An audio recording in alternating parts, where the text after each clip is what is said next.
possibly two excused absences tonight. Commissioners Paran and Eid are missing, and if they would join late, any or either, we'll bring them on in. The first item on the agenda is the approval of the agenda.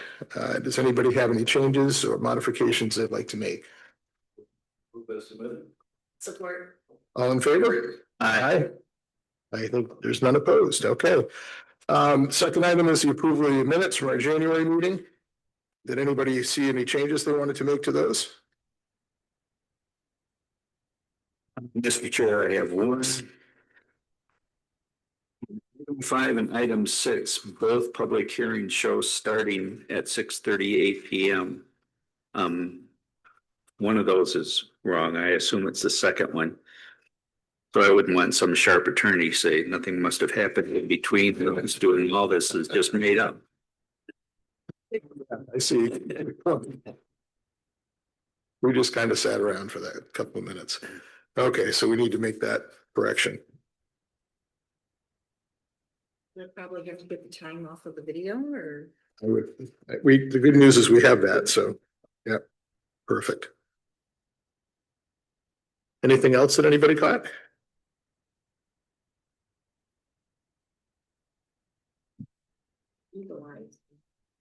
Eagle eyes. Well, if not, I would entertain a motion to accept as amended. so moved. Second. All approved? All in support? Aye, thank you. All right, that brings us to public comment. We do have a couple of, we have a number of items actually that we want to touch on tonight, but two that are specific around, one of which requires action and the other which is going to be further discussion. The first around the C2 resort and service district and parking ordinance. And then the second is around continuing discussion and work on the tree preservation ordinance. So to open public comment, do we have any public comment? Okay.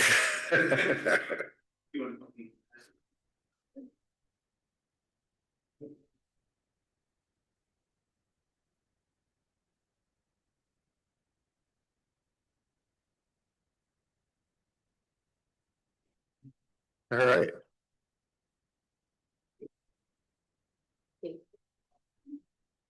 Thanks.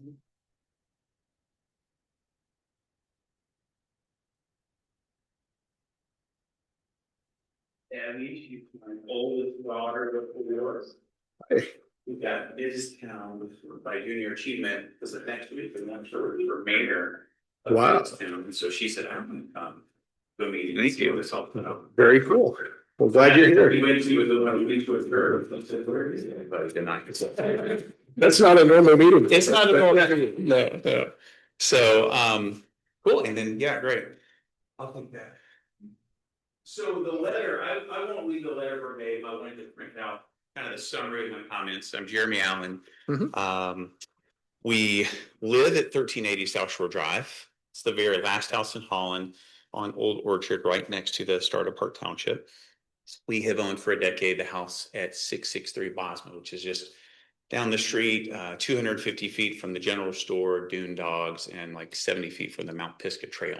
It goes right in front of our yard. We bought that a decade ago. That's what got me involved in the short-term rental conversation of the last several years, because when we bought it's loud. When we bought the house at 663 Bosma, we bought it as a short-term rental from the Zink family, 2 local doctors.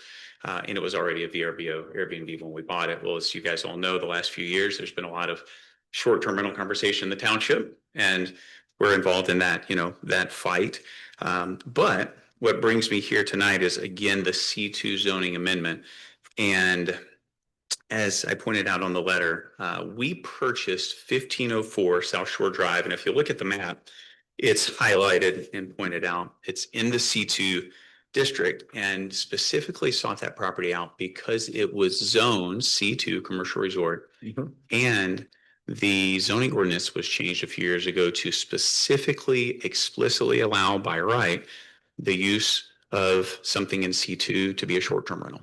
So I purchased that November 6th, submitted on December 15th, a building permit with a set of architectural plans to change the interior, add some bedrooms, bathrooms, a small kitchen, and be able to continue to use that property as a short-term, mid-term, or long-term rental, whatever we wanted to be able to rent it as, because that was allowed inside the zoning ordinance.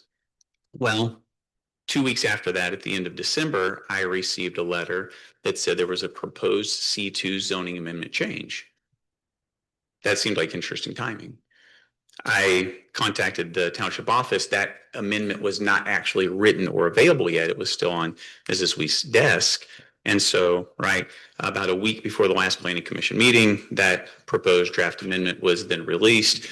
And that draft amendment very restrictively changes what we can do with our property. There's all these new rules around parking and square footage, shrubbery, lighting, and I would offer there are 6, as best I can tell. I spent time on the Ottawa County GIS and I brought this map. There are about 6 C2 zone parcels in Park Township that have a single family home on them. My house, which I pointed out with an arrow, and then if you guys look directly to the left of that box, you probably can recognize the little C2 that's in the chocolate colored area. That's the reservoir with the whole state park behind it. And so right there, you'll see a couple of C2 parcels directly on the water. Most of that is like public beach access that belongs to Holland State Park.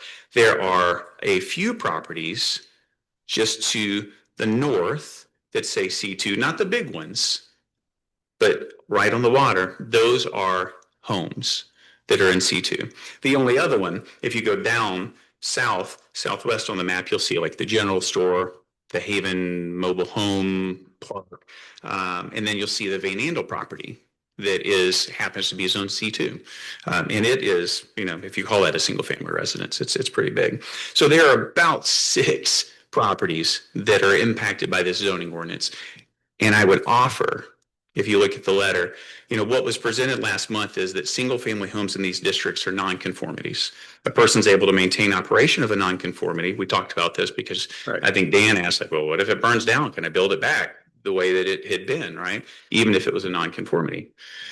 So this was proposed as, well, let's change this amendment so that we can have residential use in combination with non-residential use in these areas. We could have homes in C2 districts. There's 6 houses that this applies to. And this amendment, all these new things about parking and setbacks and square footage, it's all seemingly aimed at the fact that November 6th, I purchased the C2 property that I would like to use now as a short-term rental. So I'd offer this to the Planning Commission. Yeah. Go right ahead. Thank you. Yep. I'd offer this in closing.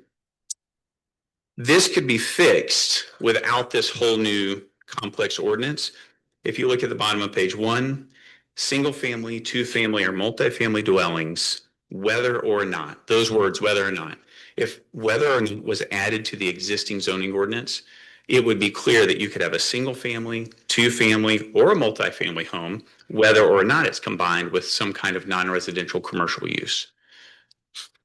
That would solve could we have it be a house or is it commercial resort? Instead, all of these other things are being added that look like retaliatory, restrictive response to my building permit, which, as I point out on page 2, it has been 73 days since I submitted a building permit to add bedrooms and bathrooms to this property. And Ms. Weiss continues to be very busy and unable to meet with my architect, my wife, myself, and help us get a building permit pushed through. And instead, this is getting pushed through as though it were super important. It applies to 6 homes. So I would ask the Planning Commission, consider the timing and intent of this proposed zoning ordinance. Maybe put a pause for a month or 2. I'm going to be back next month, I hope, to present a site plan review, another thing that Ms. Weiss has asked me to do, because she says that if I'd like to use it as a short-term rental, which is in the ordinance, I need to present a site plan review because that's a change of use. So I've submitted that application and I'll hopefully be back next month to present that. But I would ask in the meantime, so that the new zoning ordinance does not get passed and made into law while I'm trying to get a building permit that's been on Ms. Weist's desk for 73 days. I'd like to get that building permit and move that ahead prior to this ordinance getting passed so that there's not the appearance of a retaliatory or discriminatory ordinance passed while I'm trying to do this to my property. So thank you guys so much for listening for the only comments tonight. We will sit around and listen to, the debate. Happy to answer questions. I know that's not normal. So thank you guys. Great, thank you. One thing I will say, and if that's, it doesn't appear there's other comments tonight, so I'll go ahead and close public comment. What I'll say is that this is, certainly from my perspective, and I don't believe from the townships, is retaliatory in any way.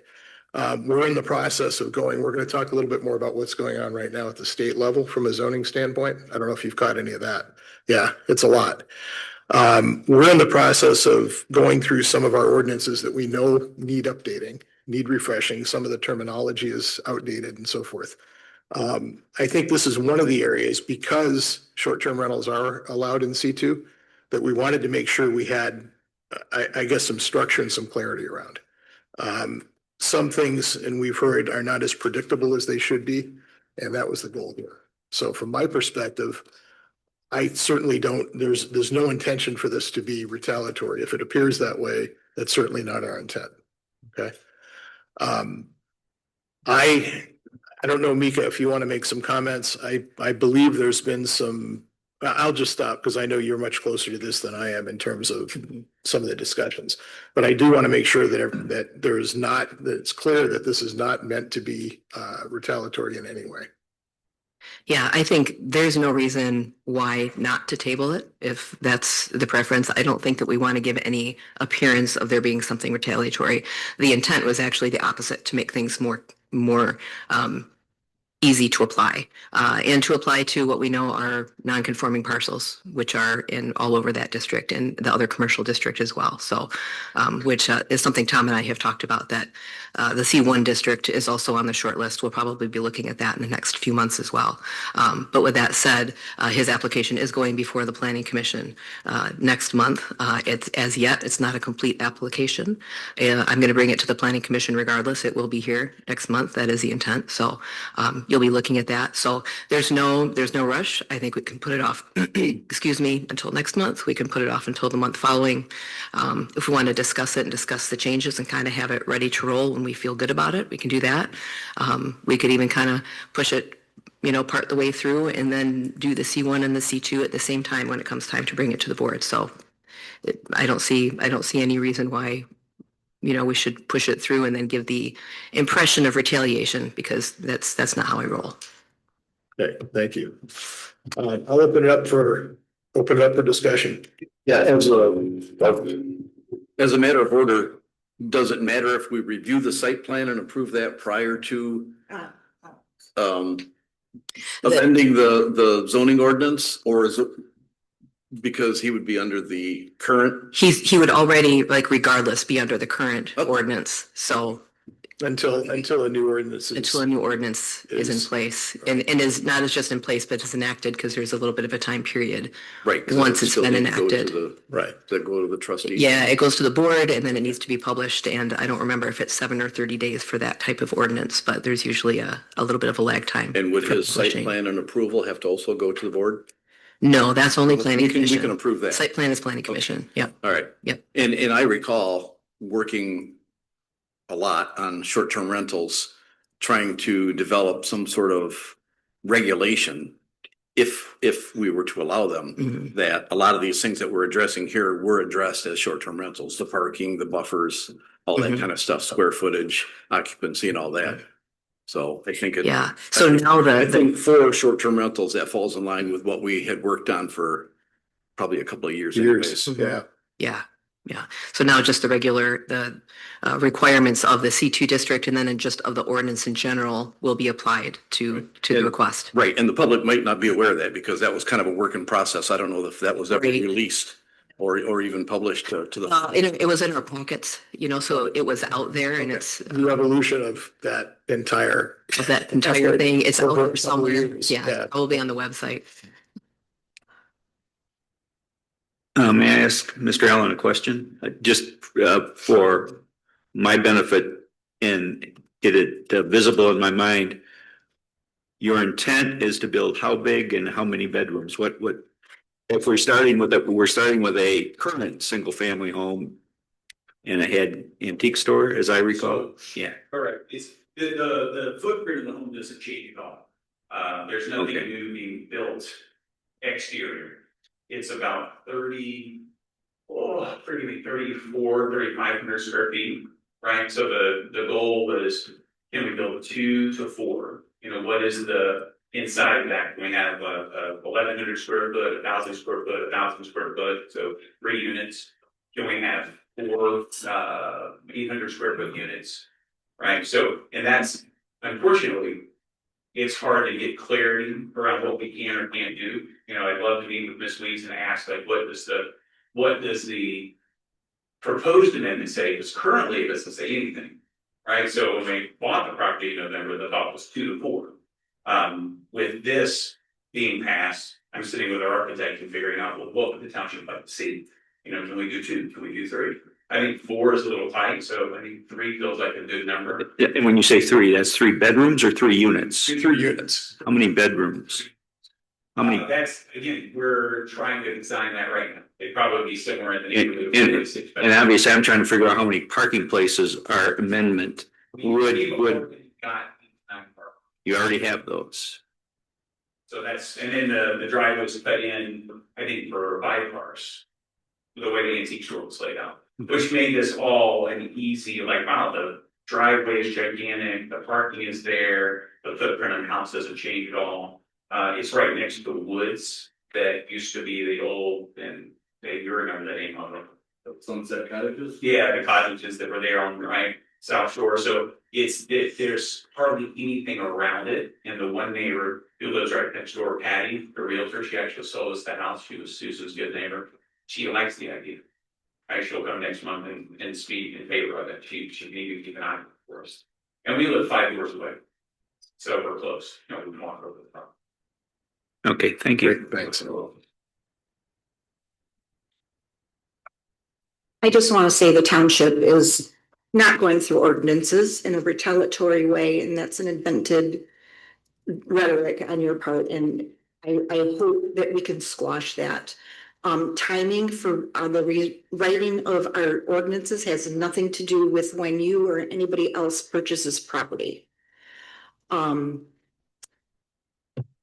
Ms. Weiss, I don't want our pendulum to swing the opposite direction when residents bring comments forward and you're stomping your feet and acting like a disgruntled child.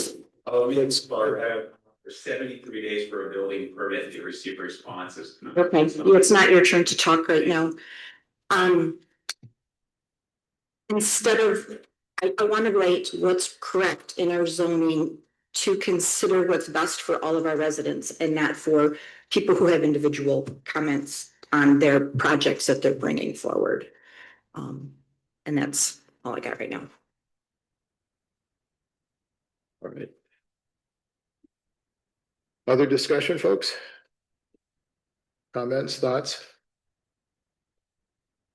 One recommendation we have right now is to consider tabling this, to take some additional looks at what's been presented so far.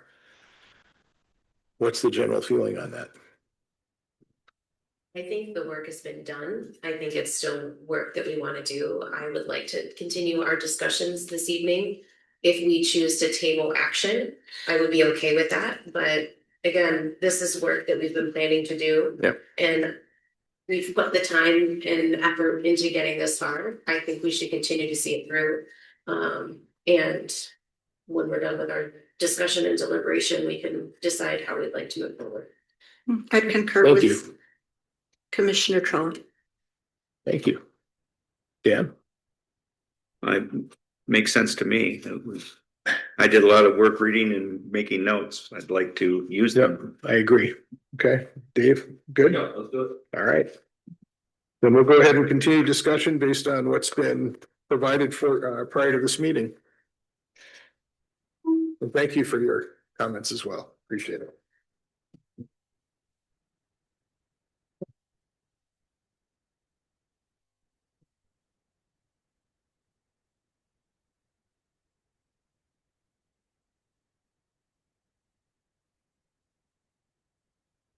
First of all, Mika, I just want to say thank you for your work on this. I think we have a lot more to come in terms of ordinance revisions and updates, but I think this is a really good start on this one.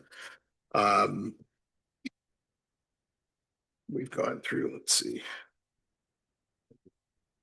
A lot of the changes and the updates that are here are ones that we actually went through this, started this 2 meetings ago, provided input on the first discussion, and then last month provided input on the draft.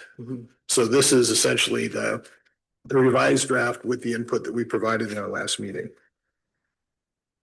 Tom, can I run through? I Please bullet do. pointed a few of those, and there's especially one or two that were not discussed or were different. So I just want to make sure I highlight those so you guys can discuss, kind of decide on direction. So, you know, that we had also received a number of comments at the last meeting on some specifics. And so some of those are addressed in here. So I'll start on page 5 here. This allows the planning commission to reduce the green space by the street. This is under the parking section, and it allows in site plan approval for the planning commission to reduce the dimension of green space required along the street, following a number of standards. So we don't want it to be. This does a couple of things. Providing the standards means we're not just kind of throwing the ordinance out the window and saying, you know, this doesn't matter. But if you were around when the Ottawa Beach General Store was doing their reconstruction, you may recall that I think they were at the Planning Commission 2-3 times. They were at the ZBA 2-3 times, because we don't have it written into our ordinance a way for the Planning Commission during site plan review to say we're gonna use an administrative departure here, which is something that some other locales do use.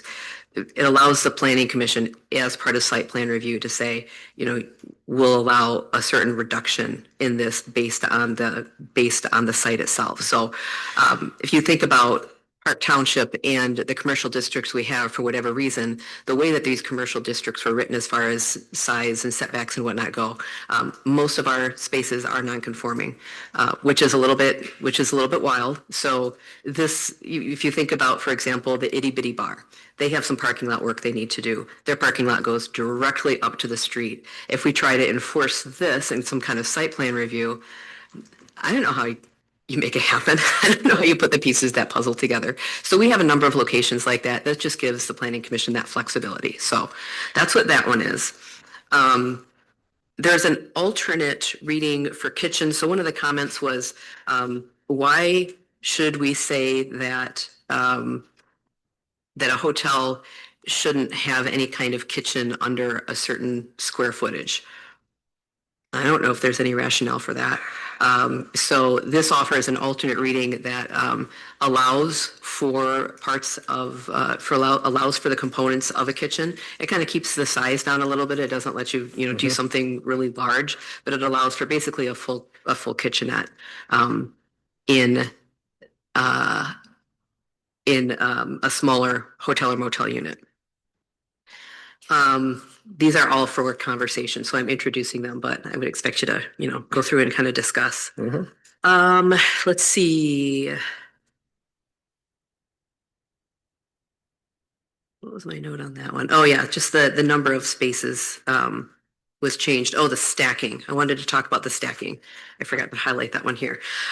So one of the inquiries that we've gotten is for we know that there's some properties that have changed hands or that are on the market that are in commercial areas that are vacant or going to be changing use. And one of the inquiries that we've gotten in the office, and it's an early inquiry, so we don't have any additional information on it, but is for a quick service restaurant.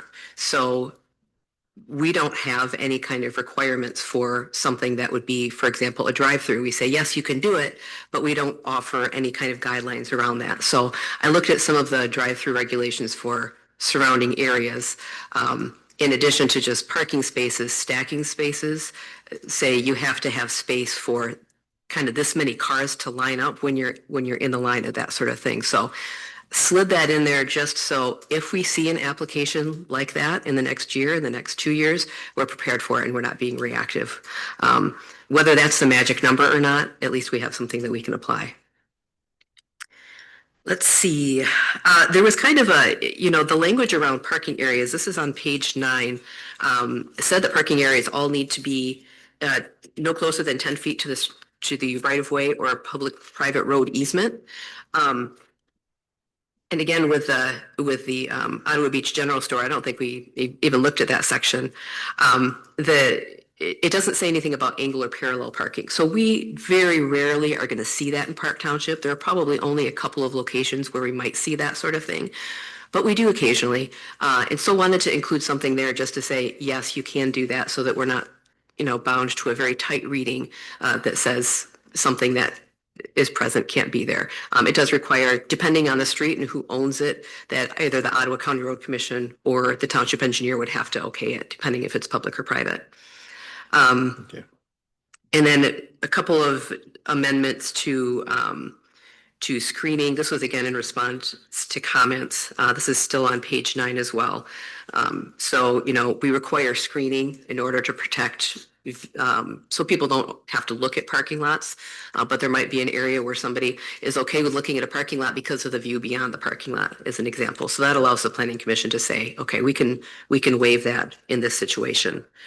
We had talked about the surfaces for parking lots and driveways, and so that section below that kind of consolidates some of that verbiage. Materials and so Yeah. forth. Yep. Yep.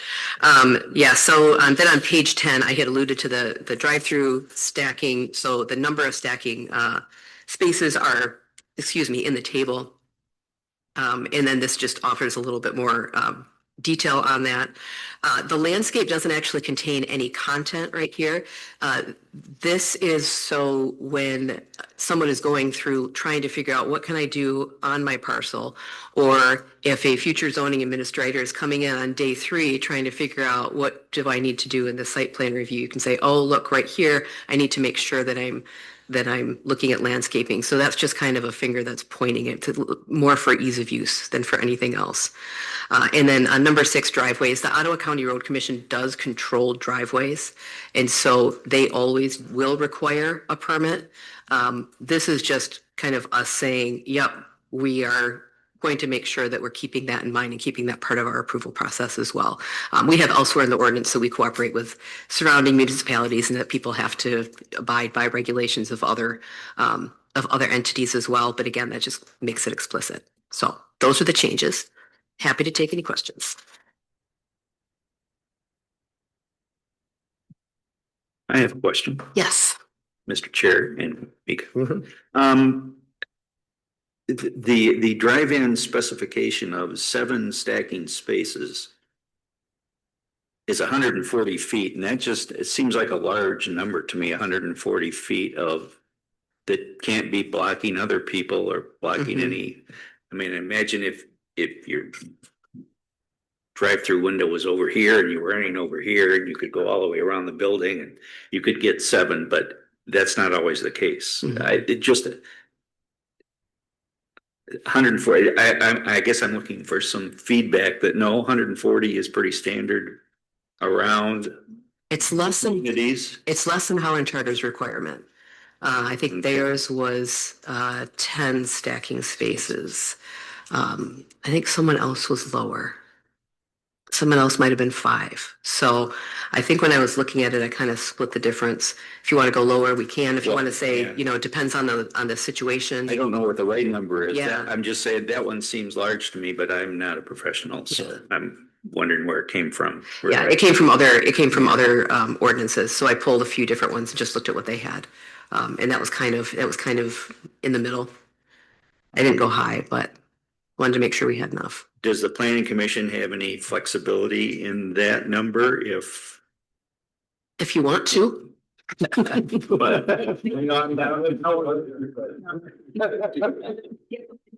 I'm aligned, Dan, that if the planning commission could have an opportunity to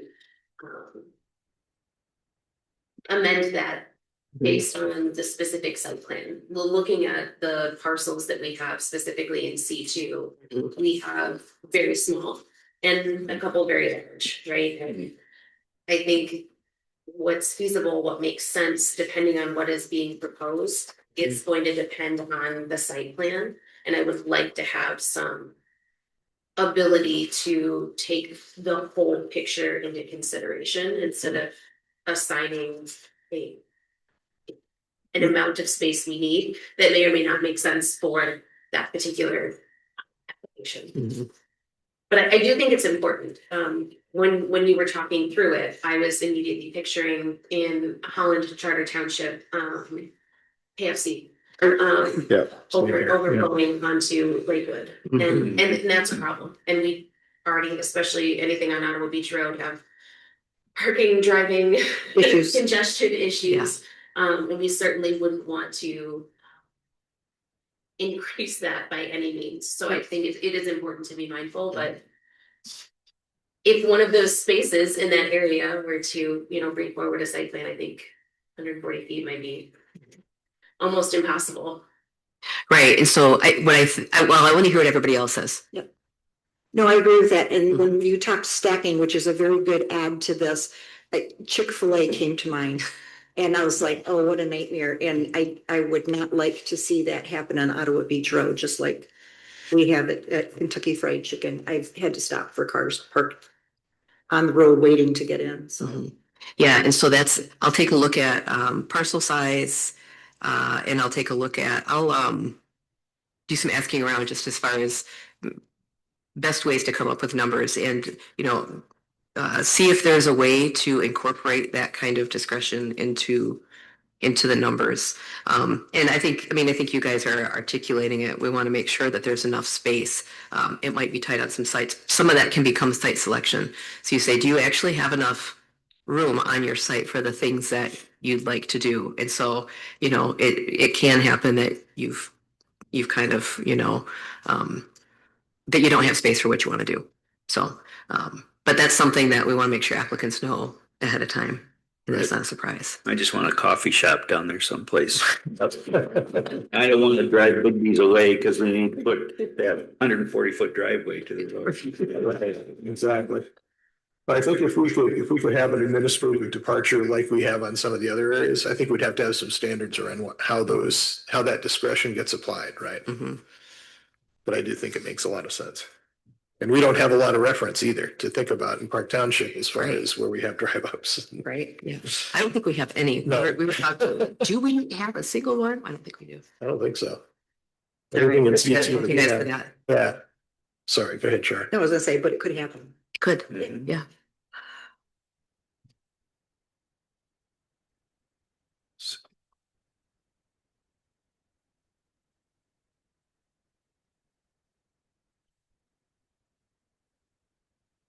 I do like your ads. One question I had asked last time, with regard to, safety and data incidents with regard to parking that is across the street Mhm. from a residence or a business or an establishment. And I mean, what came to my mind was the fishing ramp, the boat ramp, Mhm. and the parking for that is across the road. And I know there's people running across back and forth. Mhm. So I didn't know if there was any ability to get site information with regard to safety. Are you thinking in the site plan review process? Well, just if we would even allow parking across a busy road. I mean, Right. it's 45 miles an hour and My thinking would be that if there were a proposal, excuse me, if there were a proposal looking at parking across the street, that we might request some kind of traffic study. at that time. Yeah, Okay. that's kind of what my thinking was. Because That's if good. you look at something like Ottawa Beach Road, the section that you're looking at, I've ran across there with kids before. That's pretty dicey. But then you look at, we've got a lot of locations that are really low volume, really low speed. It just would not be an issue. Right. So we don't want to prevent that in areas where it's safe, but we also don't want to see any unnecessary tragedies. Correct. Okay, thank you.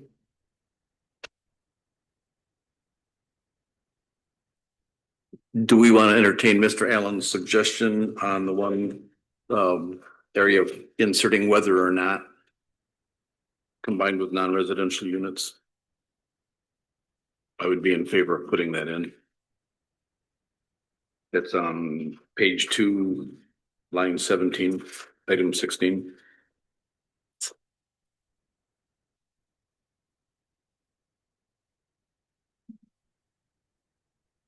So we actually, that's already placed in here, 16, 17, and 18. So the former 16, like 16 keeps, you can do this as the mixed use structures. That's the original one. And then 17 says, now you can do this as either single family or two family dwellings. And it's basically the same as the R4 district, except it actually reduces the parcel size to 12,500. Where 15,000 is required in the R4 district. And then 18 allows the multifamily just as the multifamily with the same requirements as are in the R5 district. Okay.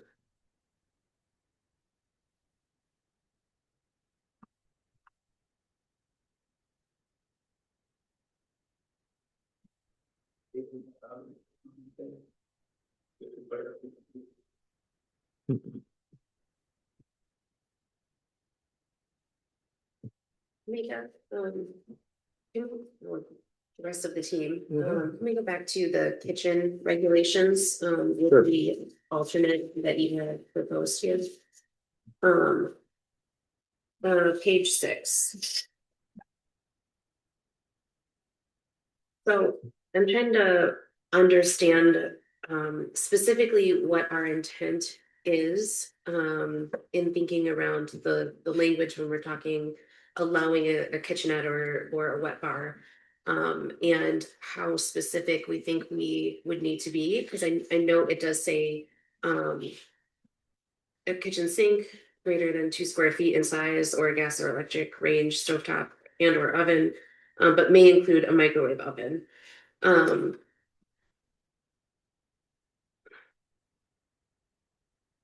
How, like, what are we trying to accomplish with what appliances could be available, right? Because we have toaster ovens, we have, all of these other small countertop appliance types, right? So how specific do we need to be? I'm just trying to understand more broadly, like what I conceptually, I think I understand the ask, but from a administrative perspective, I'm trying to understand what we're trying to control. Well, and I'm chuckling because kitchens are really the thorn in our flesh. A lot of people in this area like to have, a wet bar in one area or kitchen in another area of the home, especially some of these very large homes. And we have some internal stuff like checklists that we follow. This will be part of a future update of the zoning ordinance because it would be preferable to have in the ordinance. But in the meantime, in order to be consistent, we, kind of go through. This is, as you're talking, I was laughing because it's laughably specific based on, I did pull this language from elsewhere, but it appealed to me because when we're going through and we're doing these reviews, we'll get this into this back and forth with the builder or with the owner, well, but why doesn't this, why can't I have, whatever it is, why do I have to have this? And then we're looking at it saying, okay, so at what point do you tip, this is typically in large homes. At what point do you tip into having 2 dwelling units?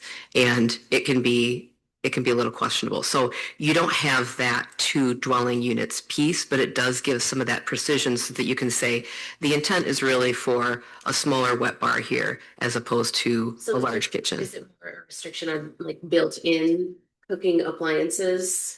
I would say so in a small space. The microwave oven, we could switch that out for, small countertop type. We could find some words for that. Okay. Yeah. That was one of my questions, just trying to, understand why that language was as specific as it was. Yes. Fully understanding that there's a lot of other interpretation on other things that are cooktop like or able to warm your food in some capacity. Yeah, and there was also, there's a reason why I presented that as an alt rather than just kind of switching it out, is because like, I don't know, is it too much? Do I stare at these plans for too long? Am I starting to cross really something crazy? So if it seems like too much, then we can take pieces of it or keep the original as well. I'd suggest too that, you know, and when we were working on this, I was thinking about a typical hotel room and what you have in there. And if you've got multiple units, I think a way to be able to provide that service to cook food or heat food with a microwave is great. But when you start looking at things that generate heat on a surface in multiple places in a home, that could be something that might be a consideration as to why you look at the things that we have in here as opposed to cooktops.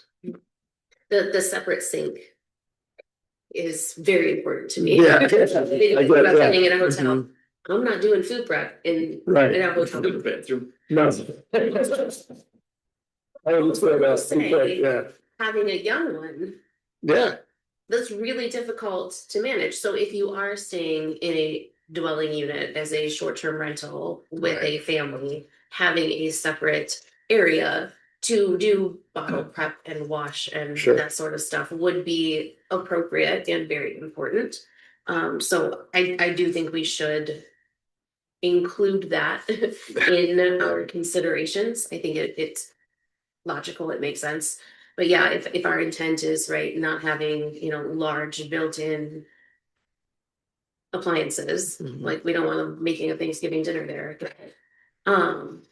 But just trying to understand what language would make the most sense.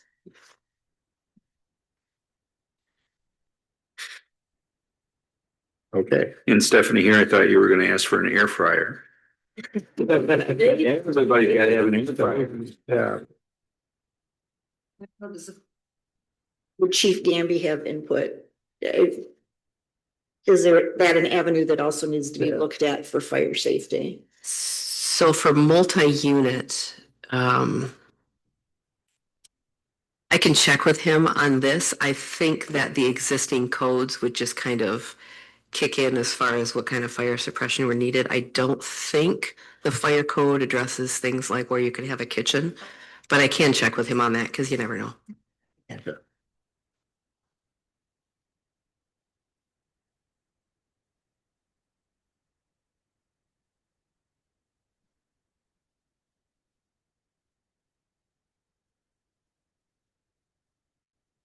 And then I'll just speak to a few of the other additions that you made. I appreciated them very much. Specifically on page 9, just allowing the planning commission some discretion when it comes to the parking. I think it does, again, it makes sense depending on the site plan and what the situation is, right? We would hate to have a requirement to block a lake view just because the ordinance says so. So I appreciate the thought in addition there.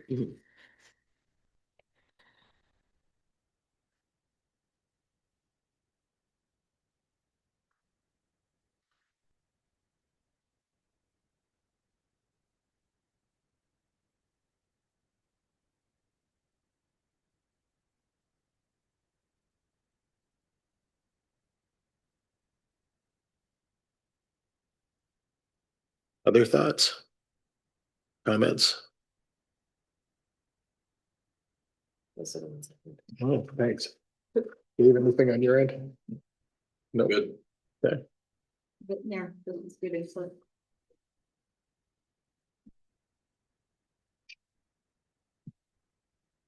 Well, do we have additional discussion at this point? If we don't, I guess we have, action has been requested on this. So I guess we have, 3 options at this point. We can either recommend approval, or actually, this is with us, right? Or does this need to go to the board? This does go to the board Okay. and there were a few requests for changes. Okay, So so we need to capture. I would suggest, yeah, I Okay. would suggest tabling it and then we'll bring it back. next. Right, okay, super. Excellent. Can we, let's go through and make sure, have you captured those or do we? I believe I have. Okay, Yep. in that case. And I double check the minutes too when I'm going through, just to make sure that my notes caught it all, so. Okay, great. Thank you. So the recommendation, and I think it's a good one based on the requests and suggestions we had, would be to table this for amendments and to review at our next meeting. So moved. Do we have a second? Second. Support? All in favor? Opposed? All right. We'll table this one. Thank you. Good discussion as always. Thanks.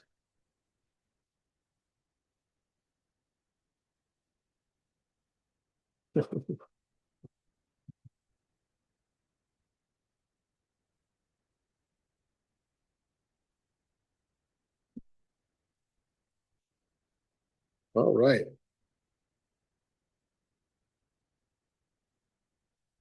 So we are moving on to our next discussion topic. Thanks.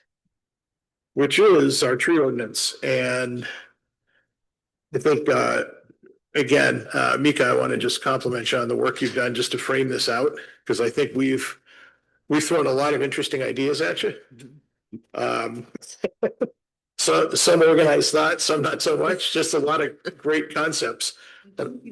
Yes, and I think you did a nice job in laying out the purpose and intent, and also kind of framing out the design considerations and how we want to look at this. So thanks for doing that. This is a fun one. Yeah, it is, and there's probably a little more discussion to be had on it, but I think you've got a great start. So you want to kind of walk us through what we've got so far? Yes, indeed. So, Thanks. what I'm thinking for this month, I'd like to get your feedback on the purpose and intent. Like, we've got some specific language there, and I'll walk through that in just a little bit more. But I'm looking for kind of some specifics there. Can it be covered? I'm kind of looking for a conversation and just to see what emerges as far as your thoughts. So, on the outline, and I'll go through these. Well, should I do it all at once? I don't know. I think we'll do these maybe one at a time, and then see how far we get, and if we start to run out of steam. There's a lot. I at any think there'll point. be a lot of discussion on each one. So, yeah. Too, yeah. So with Can It Be Cover, I don't have an intended outcome. I just have, hey, I brought some stuff. So after we talk about purpose and intent, I can talk about that a little bit more. And with the outline, that kind of covers the main topics. I'm starting to work on language under each one of these. I'd like to think I'll have some by next month, but I think it's going to be a lot of pages. So we'll have to see kind of where we get this month. But as I'm going through that, I'd like to hopefully make sure that we have the major items kind of covered in the outline form. So if there's anything that's missing, we can kind of slide it in. And then conversation about buffers and tree safe areas. So I had in the memo kind of a proposal of something that I came up with how these things can work together. If you like it, if you hate it, but it's a starting point for conversation on that. So I'll jump back to the purpose and intent here, and there is a little bit of language in here, like I'm not going to keep elevator version. I actually thought that I had deleted that until I had already sent it out. So, but this is a little bit long for an ordinance. There have been legal challenges to tree preservation ordinances in other municipalities in Michigan. And so I wanted to make sure that we were really rooted and grounded in what's the rationale behind this? What's the purpose behind this? How does it tie to the health, safety, and welfare of the township, and then to the master plan as well? So that's why it's a little bit longer, and I'd love to hear your thoughts on any of the language that's in it. Well, Mika, the one thought I had in this purpose and intent was something that I noticed was missing, and that's the concept of carbon storage or carbon sequestration, or whatever language you want to use. And then I wrote down, but do we really want to go there? I was wondering if you had thought about it, or just didn't cross the mind, or there's a reason it's not there, because that's sort of touted as a major reason. I didn't give it a lot of thought. I think you're right. And I don't remember thinking about it a lot when it was going through, but it is something we mentioned, climate change kind of specifically in the master plan. So I think that would not be a bad thing to tie in. Trees eat CO2 all day long.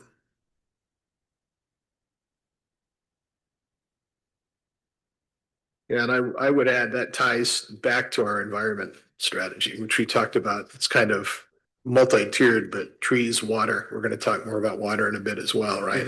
Yeah. Those tie together really, really closely, and I think not forgetting the impact that strong tree cover has and on the environment, and I think that's gonna come into play more as we dig into some of these areas.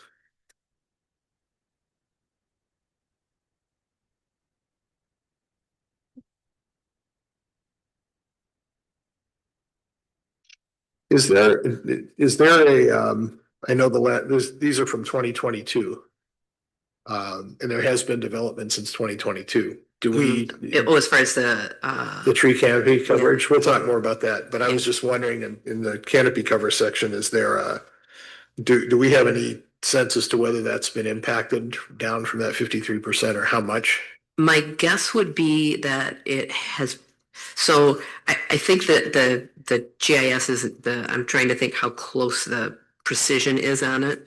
I'm guessing that there's not a measurable change. We've obviously seen a couple parcels develop, but they haven't been 100-acre parcels, 40-acre parcels. Right. They've been relatively small. So my guess is that there probably wouldn't really be a change with the current developments that we have. I don't think so. And this 53% includes all our agricultural land. It does. All our open. Yeah. So, yeah, it would have to be a lot of developments to offset To- that. to make that number move Yeah. significant. I was just wondering if we're gonna anchor that as kind of our starting point. Yeah. It's much higher than I expected. It's lower than I Yeah. expected. You guys wish you're out, you're running to work and say, I got side, you know. You see in the morning when you guys to work, right? But I was happy that it was higher than I expected. Yeah.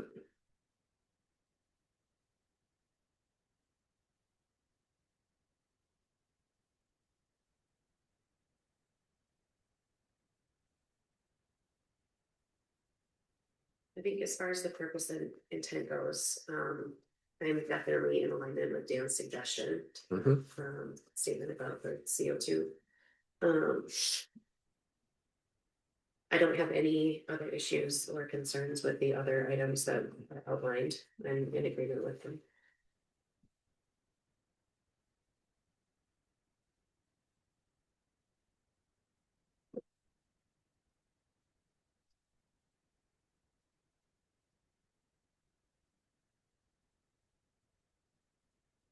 I think one of the things, and we talked about this in the C2 ordinance as well. You reference on the bottom of the second page, important for adjustments to be firmly rooted in analysis of defined standards.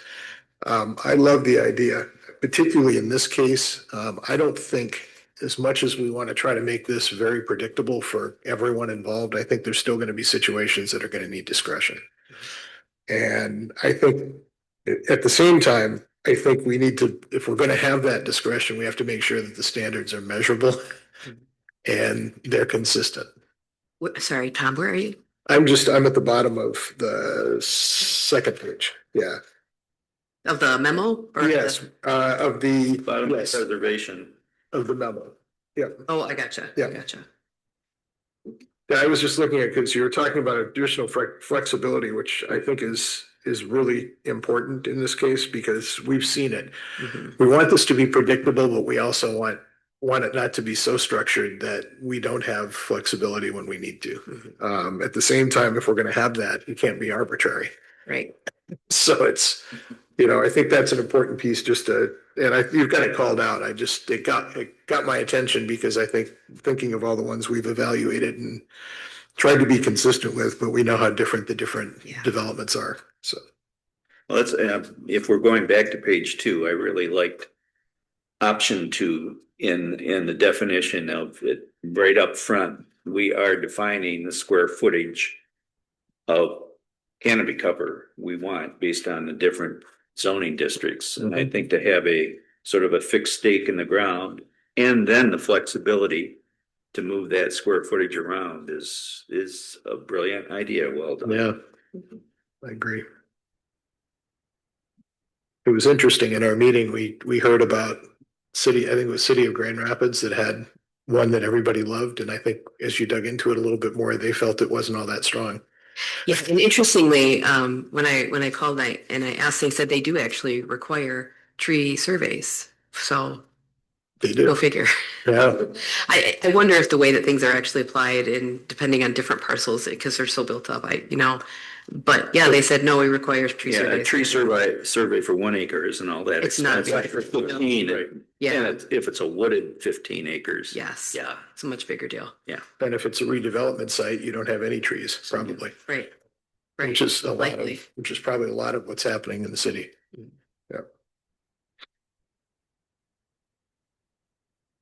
How is a wooded parcel defined? What makes a parcel wooded? I Yeah, we guess don't- if don't we're being define it, I think specific, it's- what's the number? Is it 53% or more? Yeah.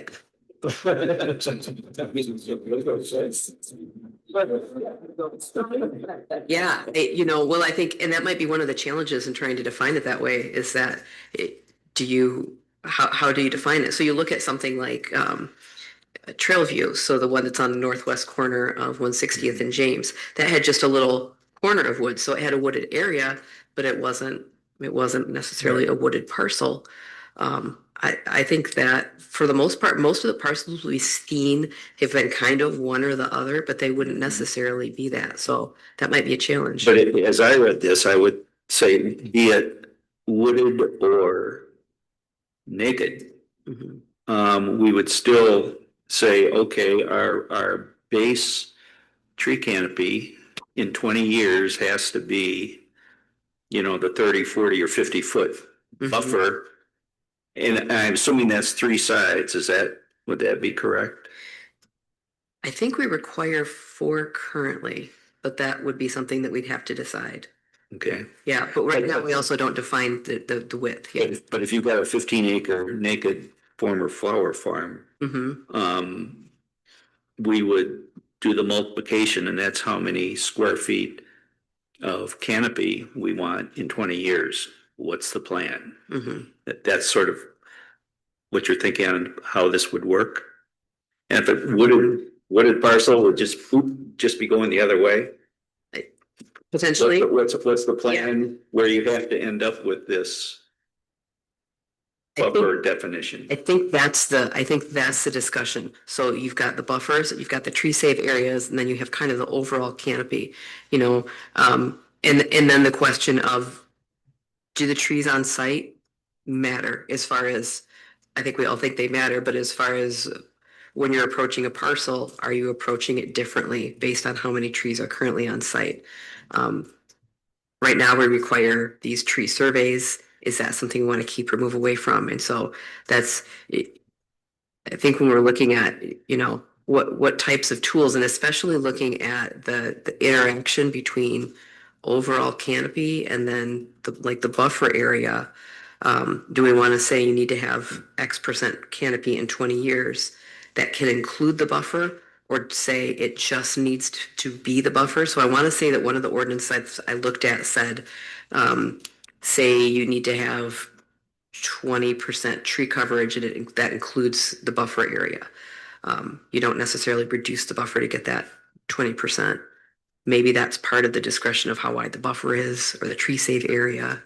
And the way I read this was that the buffer calculation at the beginning defined the entire parcel at the end of the site plan in 20 years. And because someplace it said you could take stuff away from the buffer and move it to a tree area. Yeah. I mean, it's sort of like we're defining the base. Now, where do we want to put it? Yes. Yep. Is that something that I'll just ask, is that something that's easily, I don't know, accessible is the right word. Can it be easily calculated? Do you think? As you move? If we're looking at a 20-year, the desire to have a. Well, that gets back to the, 1,600 or 900 square feet from the other ones. It says if you put in a 3-inch DBH bald tree, you get 900 square feet towards your goal. Okay. So yeah, there's a definition. There is a way to calculate. Yeah. Okay. In 20 years, that 3-inch will be that size and that coverage. Yeah, so if we went that direction, then that's exactly what we would do. And so in other ordinances, they'll have a table and say, this is small, medium, large. small as X canopy credit based on what the projected growth is of that tree.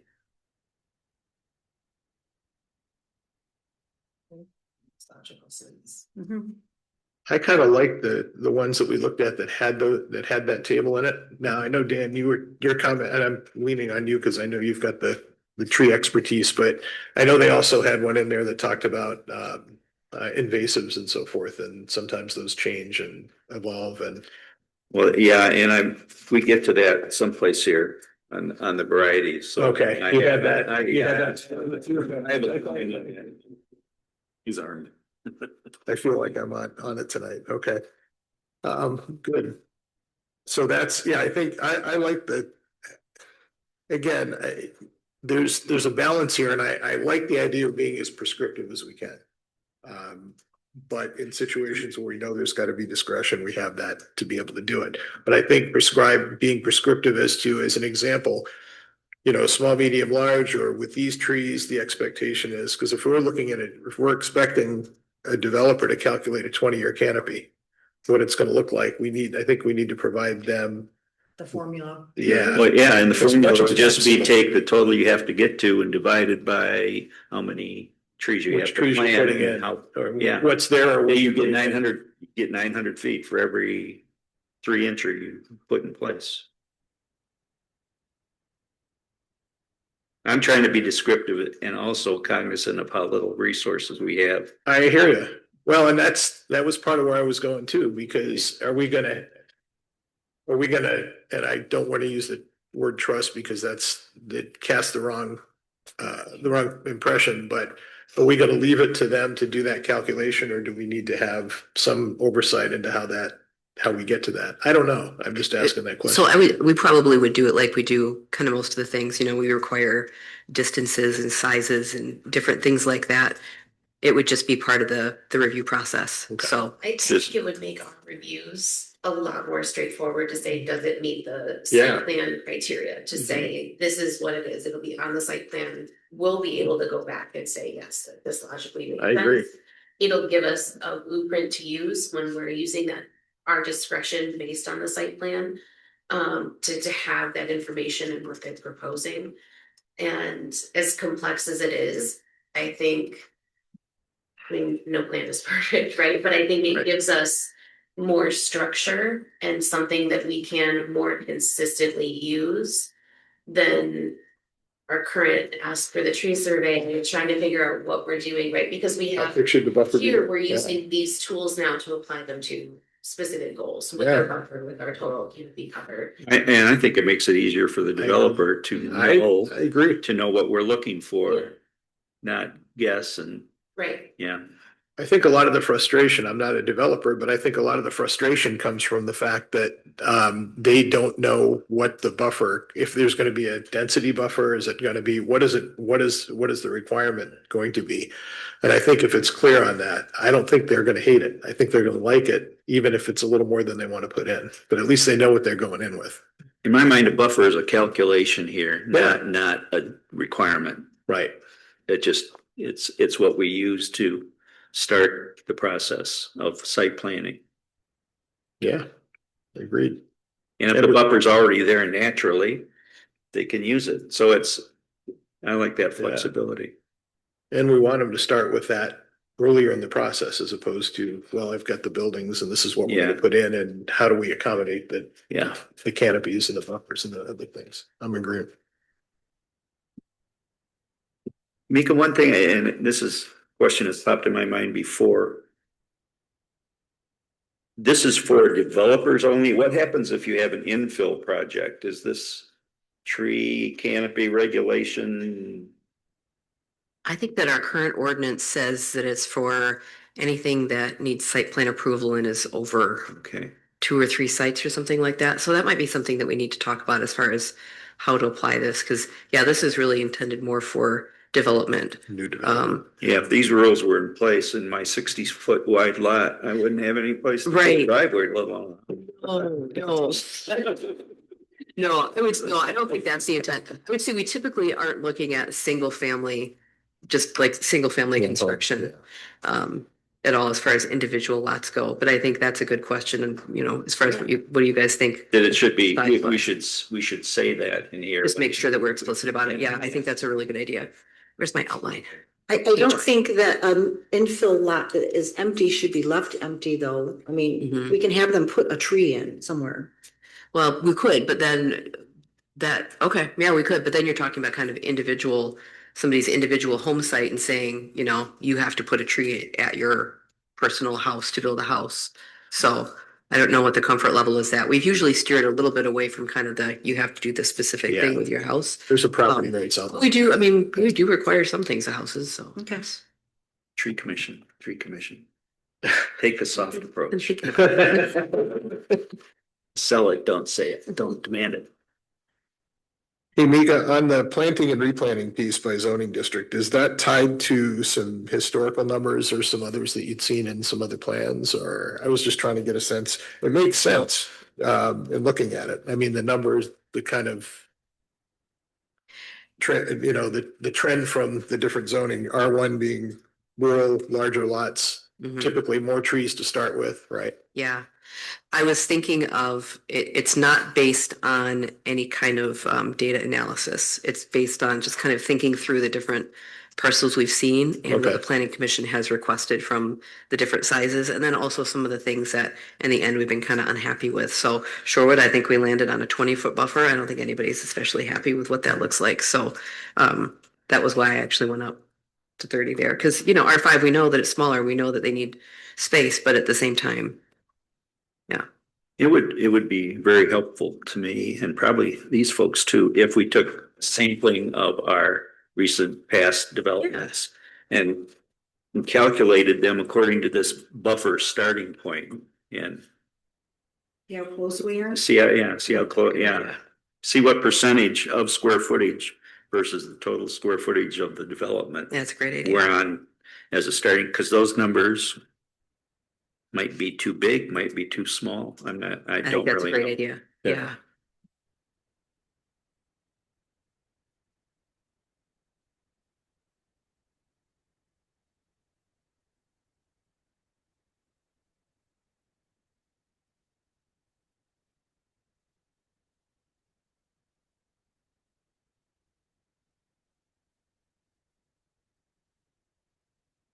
Maybe this is a question for Dan. With regard to tree surveys, it states that arborist or a similar tree professional. Are they licensed? Is that even desirable? I mean, when I retire, I can go count trees, but I don't know if that'll make me a professional. Can you identify what species that? No. So what?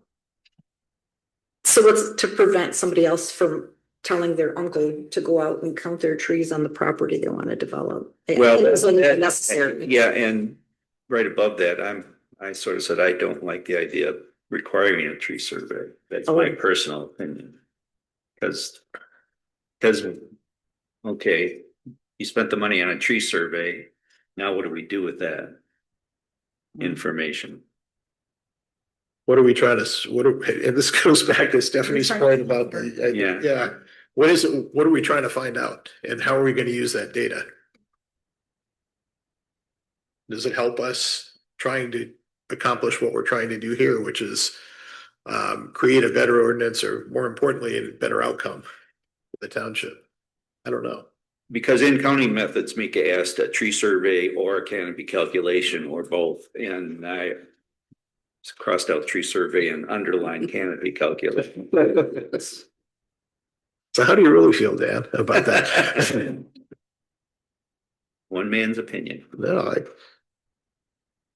I'll just say, I know Lynn's not here, but I know he is very passionate about the wooded lots we do have and the potential for landmark trees. And so I can see potentially a need or a want for a tree survey. It should also be captured in the canopy calculation if we had a truly remarkable tree specimen that was part of a particular parcel. I don't know what else he'd say, but I know that that is something that he has previously been very, very vocal about and isn't here this evening, so I just feel the need to bring it up. So at least it's being It's a good covered point. in our meeting here today. It is a good point. Yeah, I think that's absolutely right. Yep. We talked about that Twin Oaks, so because of those Twin Oaks. Right. You drive by there today, I do not think they have taken those Twin Oaks out. But. Think he's reconsidering? Huh? Do you think he's reconsidering? Well, I think those Twin Oaks ended up in the buffer, didn't they? I don't know, really, Andrew, do you know? I don't think so. Yeah, I think so. I don't think they're in the buffer. But I mean, different parcels, the one on the other end of town there, they took out some big trees. Yeah. And I would have. But based on this, we could say those Twin Oaks are part of the tree safe area. Right. Yeah. That's why. And put a lot of the buffer, and that's now part of. Right, yeah, we have this flexibility, but somehow somebody needs to go in, especially with a bigger parcel. We would need to know Yeah, where those the are. one on Yeah. 44th up there, that's a bigger parcel, heavily wooded, somebody needs to go in there and identify if there's some of those big trees. It doesn't have to be a full tree survey, but I think. The ones that we want It's to a step down make from an the survey. application. Yeah. Me. Yeah. That's a big step. Identify the interest. Yeah, We need and to- I think that we- flexibility and. Criteria around it, right? Are we gonna say, specifically, we only care about things like trees that are a certain DBH, right? Like, if we're gonna require a tree survey, we only wanna know which many- ones meet a certain size criteria, and the rest of them factor into whatever the rest of the. And frankly, somebody's also gonna make the call, it's big, but it's gonna be dead in 5 years. Well, I was And- just thinking species, You need to address the health of it. species is the other part of it because they don't all have the same lifespan. Yeah. Yeah. You could have a big, beautiful tree that's got a few years left because you can tell by looking at the upper branches, right? I did make a note on the very front page, right after the 53%. And I said, if our tree canopy is integral to our image, shouldn't we have a forester on retainer at the township level to do spot questions like that in spot sites? Yeah, we shouldn't have to Yeah, come we- to the end. The budget meeting is coming up. I don't know if I can add anything more, but what do you think, Jordan? No. Trying to figure out how to take stuff out. Find some revenue to that. Yeah. Maybe there's some of our engineering retainers have a forester on staff. They may, I mean, yeah. It's inside another budget line. I said that. You gotta work it. Yep. No, but I was serious with that question. I mean, if that's our image, then shouldn't we have some professional support to do that, just like we have engineers, just like we have attorneys? That is interesting, because when these developments come through, we contract with our engineers, that's into an escrow and we pay for that, the developer pays for that, it's a pass-through fund. That's kind of an interesting, it's an interesting thought.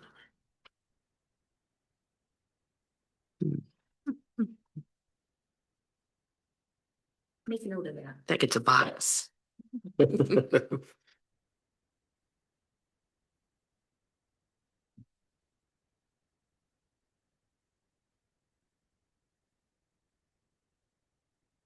I was gonna ask on the tree section this is on the last page, I think, the outline.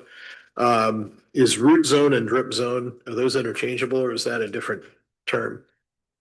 Because we've talked about drip zones and I'm not sure if that's What's the last page? this is the bottom, the protection requirements on Let's see. part B, part 5. Under the outline, Under the outline. yep, last page. I think it was the last page, might have gotten shuffled, but landscape and natural features. Well, the protection requirements you're putting in are protecting the root zone, but the root zone and the drip zone, as a rule of thumb, are the same Okay. Yeah, line. it's kind of what I figured. I was just wondering if, Yeah.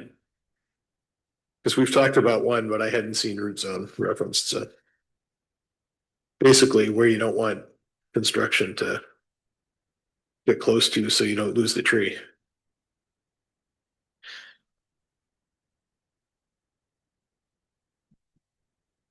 I do like the last bullet on here, Mika.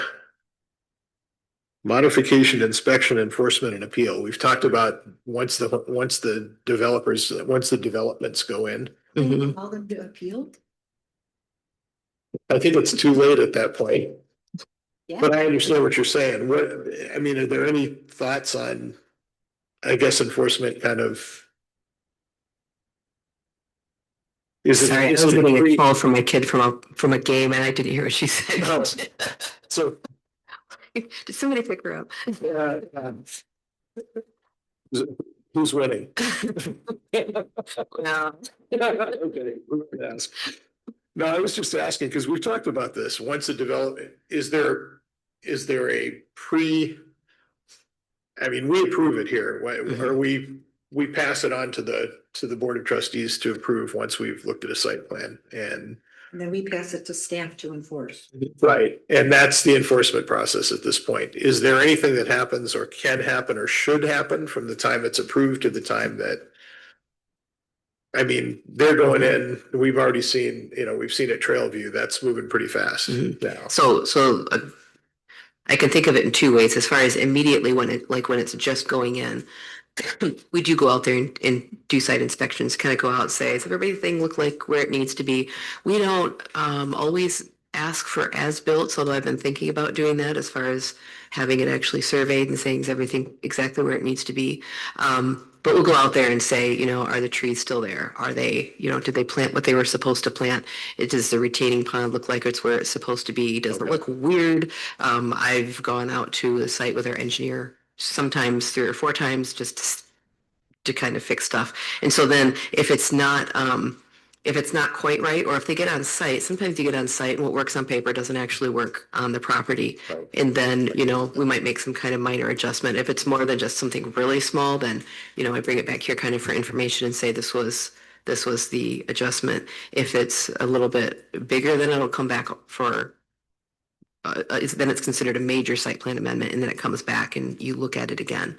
I think it would be helpful to have something along the lines of, like if a tree that was supposed to stay gets taken out on accident or it dies or something like that, to be able to say, staff has the authority to say you need to put in a tree or you need to put in 2 trees or to put something like that in. We've made that a condition of the last few PUDs that have gone through. So it's not in the ordinance, but we've included that as a condition just to say, I can be on site and say that tree is gone. You have to put in more trees rather than having to go through any process for that. So that's like right up front. When you start going down the line, you can still do that kind of enforcement, but that's where Dan's comments on our capacity kind of come in. Right. It just starts to get tricky because then how do you staff going out there and checking for trees after 5 years and after 10 years? And I think that that's a challenge for everybody. Conceivably, we could do it, but budget, capacity. So it gets a little trickier over time. And as time passes, by the time a neighborhood's been there for 50 years, things have changed. The people who are there definitely don't know what the original agreements were, and stuff tends to get a little bit messy at that I point. guess I was gonna ask, how at that point, as a homeowner, how do you even know? And right, if we have severe weather like we did last spring, and you have to remove trees because they're that damaged, look, at what point are we saying we're enforcing? At what point is it out of our hands, quite frankly, to the life cycle of someone's individual property? Because we're not, once the development is in and complete, we're not going in and we're not going back to previously completed developments and also applying this ordinance to individuals. So I feel It'll like be up to their own landscaping what they. we'd have to figure that out. And quite frankly, things are not changing so fast that I think, the species that are here are not going to be suitable in 20 years, right? But at some point, climate change continues on the path that it's on, we're going to see a change in the health of other trees, or we'll have other pests or other things that'll come through and unfortunately just change. I hope it doesn't happen, but it could. And we can't really control for that. So I think if I, from an enforcement perspective, it's at the time of development with the vision Right. for the future. But because we can't control once it's done, once you have the homeowners there, what information they have, what they're going to do, I don't think it would be prudent for us to invest the resources into. I don't think it'd be legal for us to. Yeah, go in there. there's property right Yeah. elements that come into Yeah. play once once they've taken. Yeah. Yeah, I mean, technically it would still be required. There's not an end date, but Right. as far as your ability to go on the site and inspect even, it gets a lot dicier, so. And maybe we have to think about it too, right? So some of these site plans, if we're doing condos, they've got their permanents, they outline who's responsible for what, like part of it is going to be the responsibility of the community. If it's a by right development, they're not required. I mean, most new developments have them, right? But it's not required. So you could conceivably still have developments that don't have the community taking that official responsibility. Yeah, it would have to be I think it would have to be a plat in order for that to be the case, because maybe not necessarily. I'm thinking condos, I think that that's required. In our site condominiums, I think that there may be a requirement there. I haven't gotten into that too deeply. But yeah, because a lot of them have the private roads and that requires community support. But yeah, you could conceivably do something with public roads and go through the plat process. We don't see that too often, but. Mhm. So anyway, I think enforcement up through the time of Building. Yeah. building. Yeah, I'm with you. We've got one crack at it up front. Yeah, that's right. That's right. Don't screw it up.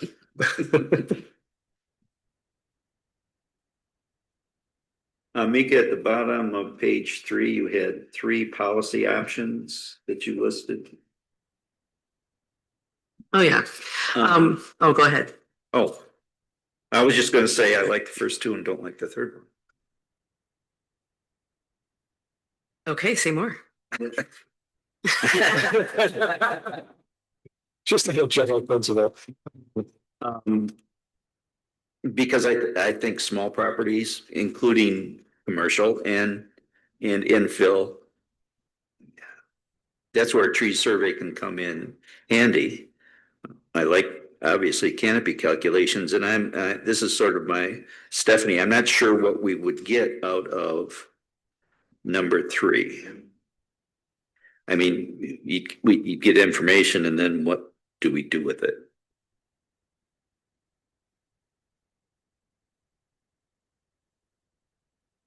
Looking for simple. Yeah. Yes.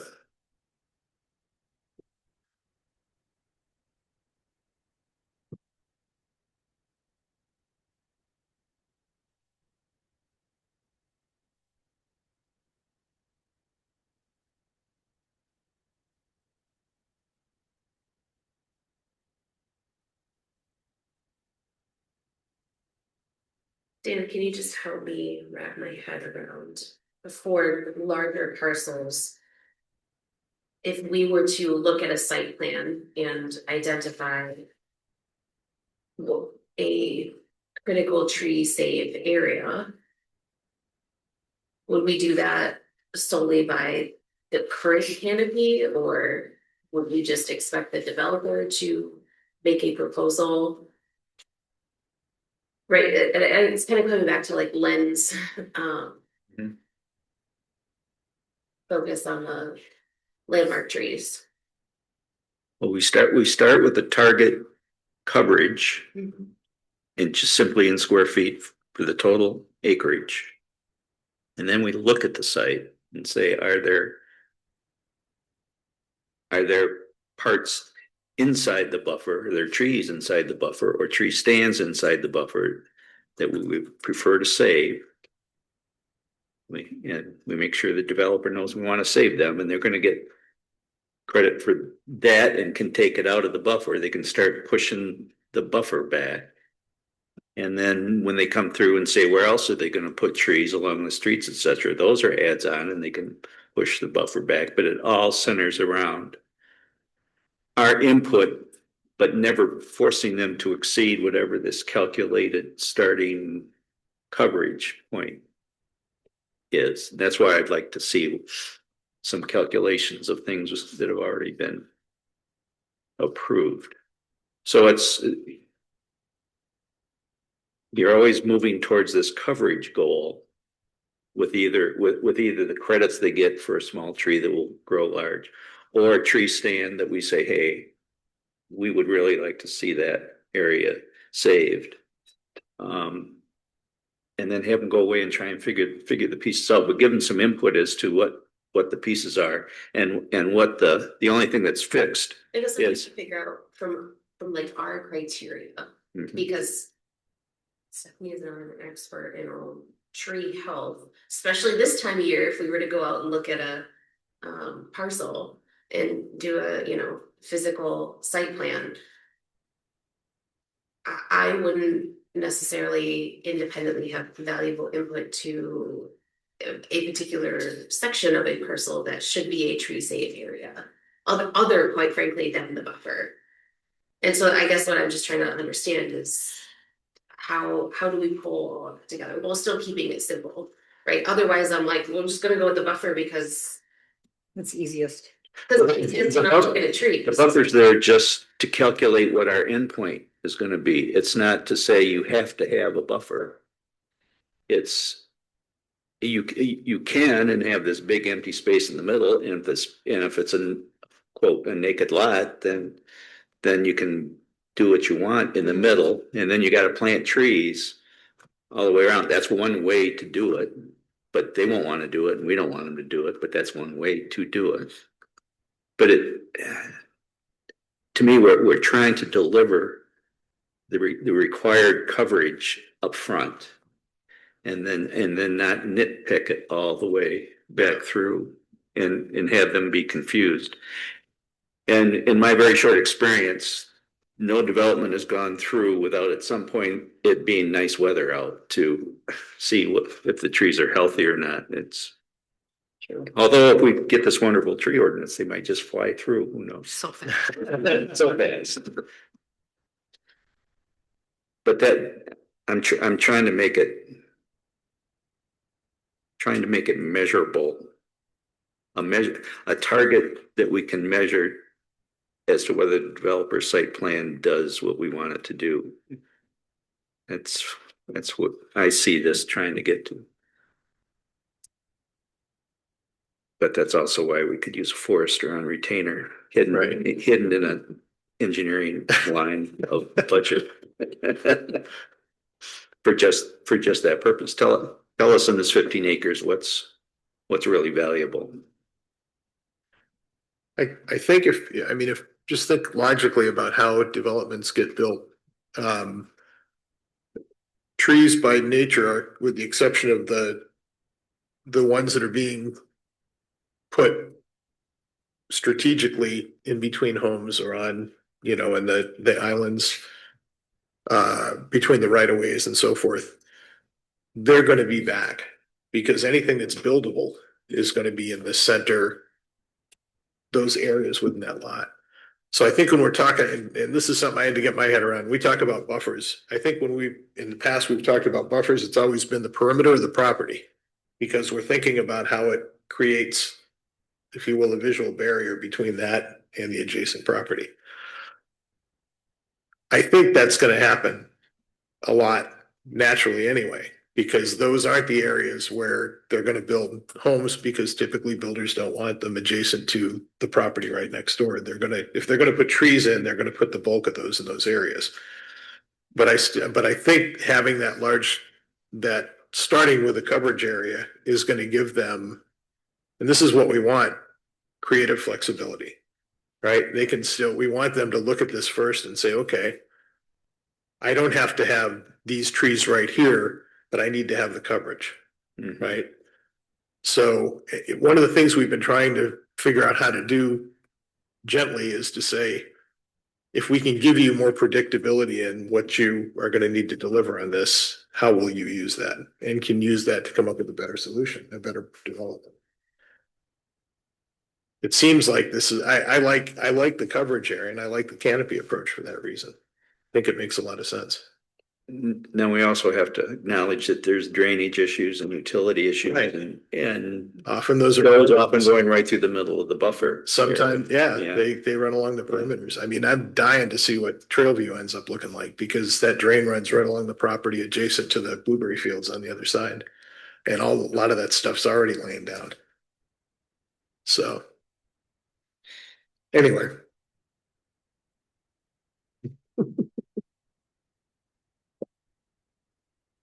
We've covered a lot of ground here. I had two more comments on the outline page. Under 4C4 replacement. Should that also, what I wrote was not just replacement, but adding trees to a sparsely treed property. That has to be a section either in that or someplace.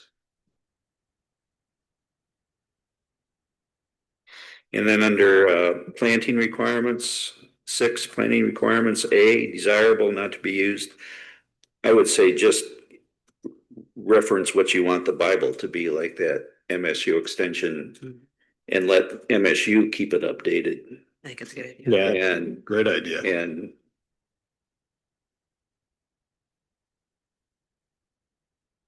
size of planting, I'm not sure. I'm sure we need to be able to say it, but I don't know about the wholesale market. It seems like they all come in at 2.5 inch DBH, and is that because that's all that's available out there? I don't want to put some specific size out there that can't be bought. Yeah, I mean, and that was my thinking. I see that places, which makes me think a lot of times we have a rule is because we didn't specify it, and then like, well, what is that? You just put, those little, remember the ones that you get the twigs, The very ones. Yeah, one of those will live. And that's part of the flexibility. We put in a dimension, and if they come back to and say, oh, we can't even buy that, Mhm. well, what can you buy? Yeah. Yeah, and I think we could ask questions forward, ask for their input on what does the market deliver? Are there 3 inch out there? Because also too, the larger you start making it, the riskier it is for that the tree's going to take a good start. So there's some sweet spot in there, but I don't know what it is. Right. There's a point too where the cost differential for a little bit bigger tree is a lot. Yes, yeah, Yeah. because the root ball gets a lot bigger, Right, and then so the hole has to be bigger, and Spade. yeah. Yep.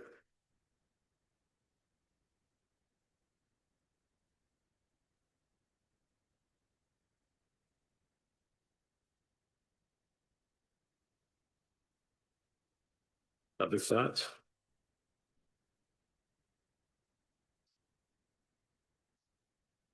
Great discussion. I think Love these maps. Yeah, these are cool. Do you want to talk? You want to take a minute and talk about? I did zoom Yeah. in my house and I'm like, some of those came down in a storm. Yeah. Well, is there any context, Mika, you want to put around these? Yeah. I mean, I emailed our GIS guy and just said, hey, we talked about tree coverage maps. That seems, I looked at the Grand Rapids stuff that they have. Oh my gosh, it's so intense. I mean, it's like a 150-page report or something like that. They have to update it. Because I think it's from 2009 or something along those lines. But so I thought, I don't know, this is probably going to be too hard for us to do. But I thought, well, we'll ask. And so he said, well, I don't know. Some of these new AI tools can do things faster than we, used to be able to do. And so I don't know.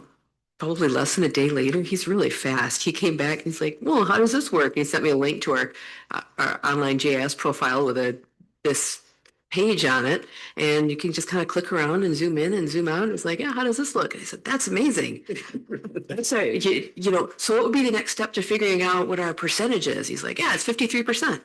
So that was the process.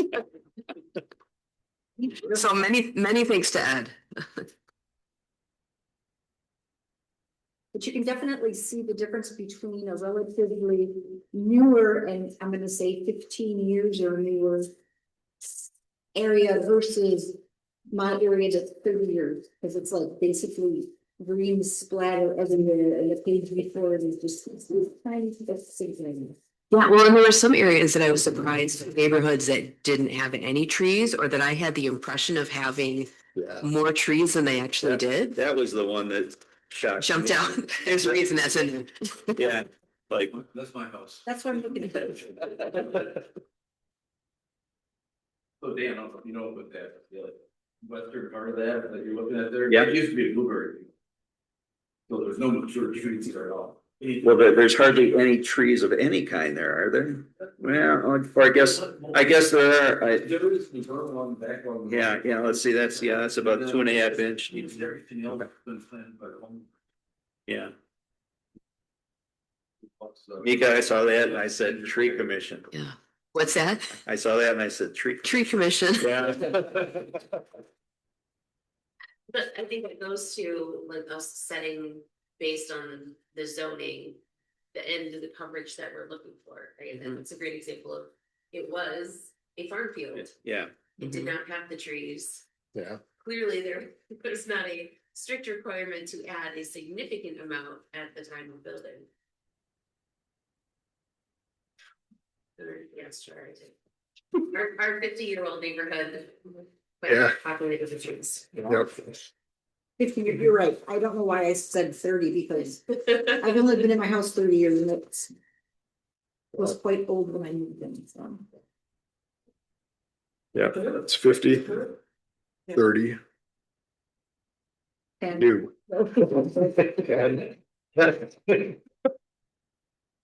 Yeah, that's ours. Yep. yeah, those were fun. Those were good terms. Yeah, it'd be interesting if you could take those 5 and tell us what the percentage of canopy is. Kind of an Or equal sort of area. like, the least to most and, yeah.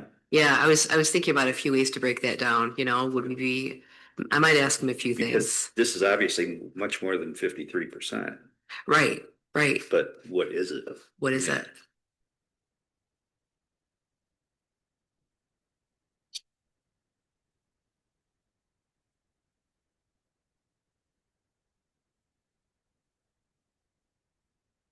yeah, that's good data. Appreciate you pulling those together. Yeah, that's great. It helps to, I mean, we're talking about a 20-year canopy. This helps to visualize what 30 and 50 looks like too, Mhm. because, Right. All right. Anything additional on this one? I think we're good. Thanks, Mika. Thanks, everybody, for your guys. input. All right.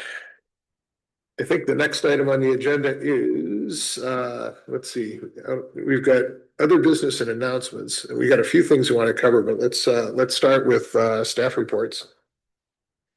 New manager starts on Monday. Yes. So looking forward to that. Yay. Did you want me to talk about the water stuff now or a little bit later? I think we've got that down into other business. So yeah, I don't think I really have anything else at the moment. Okay, thanks. Shar, what's happening with the board? So we've had 3 meetings since the planning commissions last got together, and I'll start with where do I want to start? I'll go February 19th, just last week. Planning session with regard to, we had a budget meeting prior to that, and this working meeting, we had a representative, public relations gal come in and talk to us, listen to us discuss a little bit of a deficit and how we need to handle that going forward. So it was more of a, she's going to come back to us with a proposal. It's a public awareness, and it's going to revolve around public safety and parks and rec millage renewals that will both be on ballots. And we have to decide which one it'll be this year, whether they're both the same time or separate. But that was the bulk of that meeting. Prior to that, the budget meeting was, our finance director, Connie, reviewed the past year, and she gave a brief overview of each of our funds, how we've got monies divided up. Overall, the township is in good condition, but there are going to be some challenges starting next year, and it just compounds going forward. Our general fund expenditures exceeded revenues by over 200,000 this year. And two drivers, one was election costs. Those went up significantly, and then the other was legal expenses. So going forward, those items do still continue to come out of the general fund, and we've got to figure out how to take things out of the budget or do something that we can even the revenues and expenditures. So more to come on all that. Regular meeting that followed our budget review. We did approve the Foxglove PUD. We approved a summer tax collection agreement with entities that are just not our residents, but we do collect tax from other businesses and like the school and stuff like that. So we tack on a little fee. We raise that a little bit. Approved a liquor license for the Holland Waterfront Celtic Festival and Highland Games, which will be coming this summer. And we also approved the pet memorial and maintenance agreement, and that's going to be moving forward. They've got buy-in from the Ottawa County Road Commission, and going to look at now laying out what that will all look like. So that's kind of fun. They've started fundraising for it. As Mika mentioned, our new manager starts next week. So Bill's last week is this week. And then in addition to that, Friday, if anybody's available at 3:00, we're going to have a brief ceremony regarding at the Coast Guard station. It's ours now. We bought it. So it's going to be the handing over of the deed. When is that going to be again? Friday at 3:00. This Friday. This Friday, correct. Yeah, like tomorrow at 3:00. That'll be tomorrow at 3:00. Thanks for the help on that. I was trying to, what's today? Thank you. Thank you for helping me through that. Yeah. We gotta come up with that. Days just kind of like. They blend together for me. A lot of burning the candles at both ends right now. Today is Thursday, tomorrow is Friday. There we go. Thank you for the help. Thanks. Well, we don't have Dennis, so we don't have I don't think we have a ZBA report. Is there anything meaningful that you recall from the ZBA meeting that you want to cover? Was it the? Okay, Yeah, it was just general setbacks. so there's a setbacks request. It got approved. Okay. At this upcoming ZBA meeting, there's an interesting application in Macatawa Park that I think I might have mentioned a couple months ago. It was tabled from the January meeting. It's for a very small parcel in Mac Park that they're seeking to build on. It doesn't have any street access, doesn't have any utility access. It's on a dune. So it's an on a interesting, dune? yeah, it's an interesting parcel. It's an interesting question for the ZBA. So it's going to be, I think it'll be an interesting meeting, and there'll be a few other meetings after that on the same parcel, most likely. So I'll watch, listen. That could be an interesting one. Yeah. ZBA. Monday at 6:30. This coming Monday, not be confused in 2 weeks.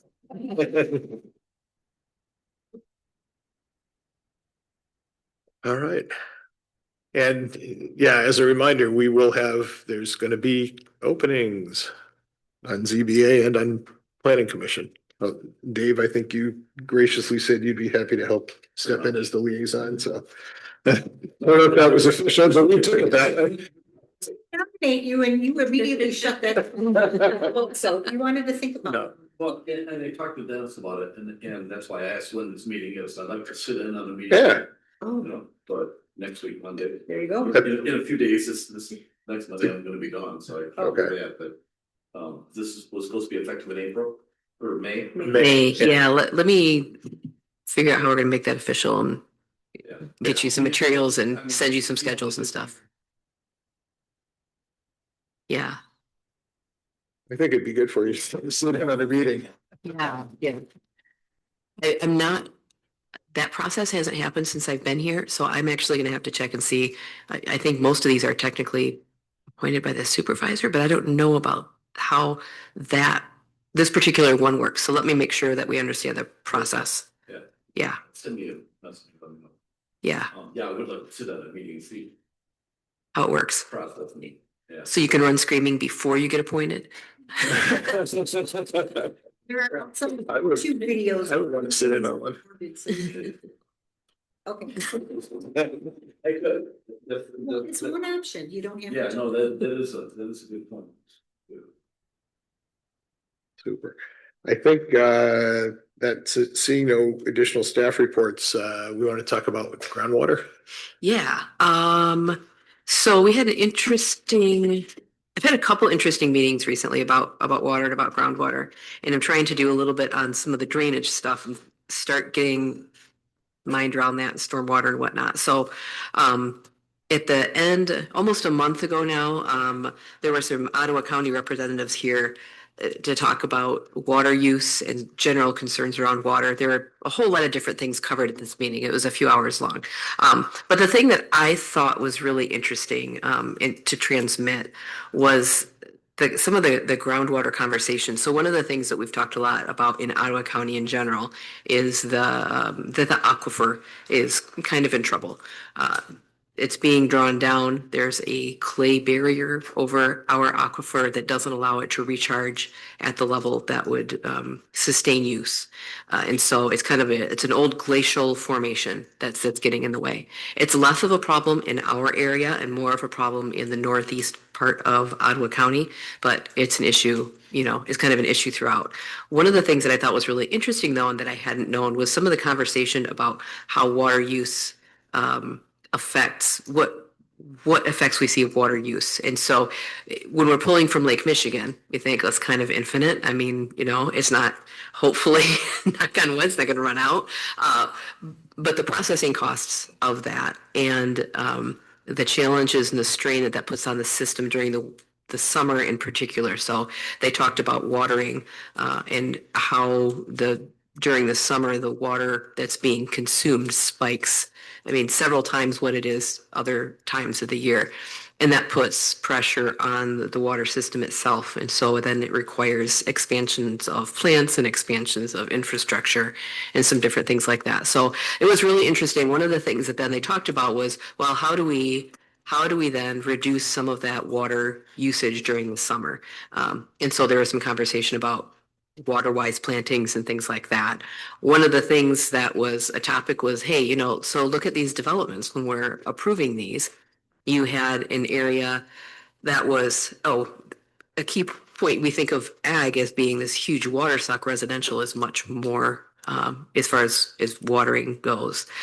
And so approving these developments, even if it's going from ag to residential, you're actually seeing a big uptick in the water usage. So as we're thinking about developments and we're thinking about, we're looking at trees right now, we're talking about stormwater and some things like that in general, landscaping more in general. That's just kind of something for us to keep in the back of our minds. What could that look like when we're looking at developments? Is that something that we want to include to say, even if it's just an incentive to include water-wise plantings or things that require less water, that sort of thing? Is that an appendix that we put in part of our tree ordinance? And then it's just not a tree ordinance, but it is also just greenery.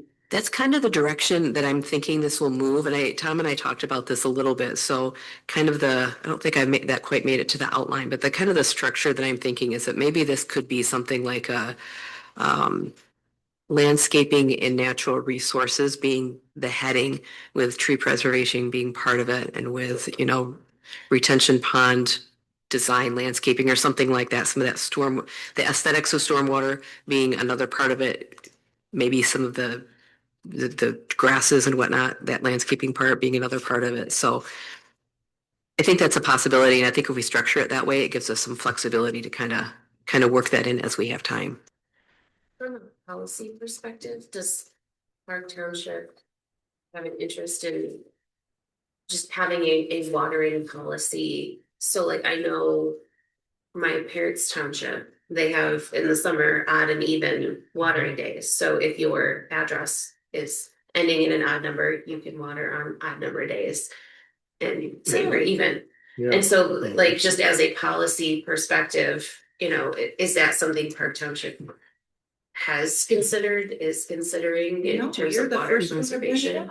Yeah, I think something along those lines was mentioned at this meeting, but I don't think it's ever been discussed at the board or really anywhere else from what I've heard so far. I mean, it's another avenue. I It I is. loved the information on the plantings that was passed along to us. I thought it was fantastic, even as I'm looking at what I'm planting. Perfect, love this. But while you were talking, it made me think, you know, my parents are like, oh, I can water today, or I can't water today, or, you know, whatever, like, we have those conversations, so that might be something maybe to bring up at a board meeting. Send Steve Spool a message. He would love that. Yeah. Yeah. Natural Mhm. plantings. Yeah, there's a lot, there's a lot. Nowadays, he would jump up. Yeah, I mean, truly, it feels like Is there? there is, I mean, right, enforcement gets tricky, Oh. right, then you have your neighbors kind of rat on them if they're breaking the rules, but. Like I said, Big Village. I'm gonna water in the morning and again in the evening. Yeah, You're not gonna save them. I mean, if people want their yard green, they're gonna have it. there's a communication piece that has to happen with this, and it's an educational piece too, I think. Not. Yeah.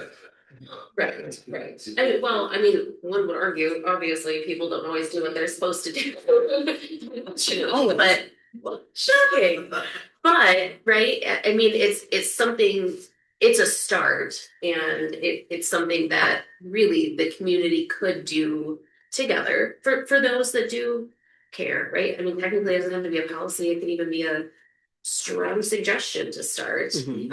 Or even something to socialize, because it's one tiny little thing. I don't know who puts out ozone action days. I mean, I kind of just get an alert and Oh, yeah. I don't know where those Don't come cut your from. grass today. Yeah, It's people still cut their grass. right. You don't water your lawn, you don't have to cut your grass. Fun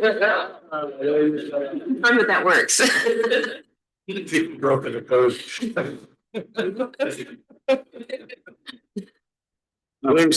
Go ahead. Yeah, I wanted to add something. One of the things that struck me when I look at this and thought about Park Township is that with these beautiful plantings, it's just the perfect thing to surround a small house like a cottage court with these water saving plantings. But we can't do that here. Smaller lot sizes will facilitate, because you know, it sort of appears like they think you put them in the ground and then you don't have to touch them again, but these are gardens and require work.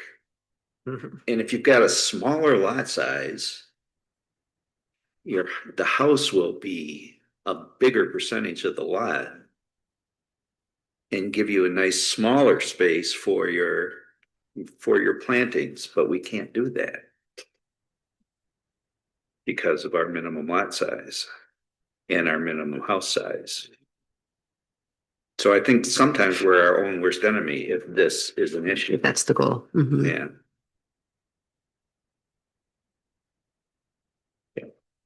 That's my 2 cents. No, it's a great point. I A think. nickel now. That's my nickel. There's no sense anymore. Inflation. One of the things that in the county is, a lot of this came from Paul Sachs, and, you know, he's Department of Strategic Impact / Water Guru, because this is definitely a passion of his, and I think he spends a lot of time. I'm trying to think about how to communicate this, because there's got to be education. There's got to be people that feel it's important enough to do, right? And I think, you know, teaching them about what's going on with groundwater today, and, you know, the small impacts. We heard, I think it was Georgetown Township, that they had homeowners that were, I mean, exponential increases in water during the summer. It wasn't even close, the amount of water that was being used. And they've gone to, or looking at, I can't remember if they're doing this, but they're looking at higher charges for higher use periods of time for water demand. Now, that's radical, maybe. I don't know. I'm not sure if that's something that's done today. So that's an interesting thought. Like, Stephanie, you've got your parents every other day. My dad has a sticker, and it came from the water department, on the washing machine. He goes, these this is your time frame. You can wash your clothes. I'm like, what are you talking about? Rather than wash. He goes, nope, you can't wash between here and here. I'm like, okay. I bet you East Detroit has that, East Point, you know. East Point, yeah. That was awesome. It's even in odd days than when I can or can't wash a blowout, I'm just saying. Yeah, I got you. Times of the day, Tuesday. You're gonna forget. Times of the day. You're talking, I'm sorry. Yeah, so the limited usage, that's like specific times of the day there's higher rates or times of the year, like. No, they were looking at certain, I think Day. they were looking at, I mean, it's all tracked by gauges, they know what the demand is, and when they hit certain periods of time, there's an upcharge on higher demand periods. Well, water's not gonna be always there. If we don't take care of what we have, it's hard to believe when we're surrounded by water, but. Back there again tomorrow night. I'm gonna be busting. There's a much bigger story here, and there's a lot to do, but I think, pointing out the zoning elements of it. I remember you mentioned Steve, he's taken one side of his house, which he wasn't doing much with, and he's taken out the grass and he's put in natural plantings there. You have, yeah, I mean, it's important. And I think, there's ways to do that. I think, persuading developers that they want to put wildflowers in instead of grasses might be a challenge, but if, we saw the county come up with some small home designs. So they put some work in to come up with a set of plans that worked for that. Is there a way to do that for landscape design as well? I think if we can change our ordinance too, right? Even think about like in the neighborhoods, the nuisances that we do have, right? If we gave people specific ordinance driven options for alternative plantings and how it's maintained or the perceived maintenance of it, right? Because if you're going to do wildflower plantings, admittedly, I think mine's a garden. But it looked similar to some of what you provided. And I was like, mine is deliberate. I'm out there. I maintain it. I split them. I cultivate them and share them with neighbors. But, if we're thinking about, just in general, whether it's a development or when we have our ordinances and we do have some individuals who, again, just don't care and do whatever they want with their property, they become completely overgrown. And there is a difference, right, between weeds and straight weeds versus something that's wild. And I think in order to encourage that, or at least give people, some framework to work with, it would be nice to have something that could apply, right? Then you're going to get a whole bunch of calls about nuisance because someone planted wildflowers in their front lawn. We get those calls and we say, that's not a violation. You can do that. It has to be pretty easy just to grab a sack of seeds and a handful and throw them down and suppose the tree. Any comments?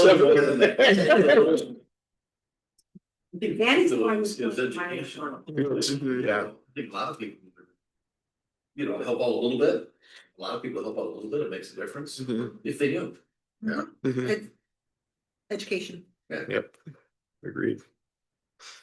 So, Shar, what kind of turnout do you get for a regular board meeting with that? One or two seeds. Yeah. That doesn't need to be one. It all depends on the topic. Print something and stand out or pick out. Oh, definitely. I mean, we always have the sheriff representative here, just in case there's a breakout of an issue with the crowd. And then we've got a couple of neighbors that are pretty consistent and they show up. And then again, it's all what the topic is. If people will come, sure. I'm surprised there are those that will read our packets ahead of time and know what's on the agenda and the so not many, but there's a few. Well, those kind of people end up on the board.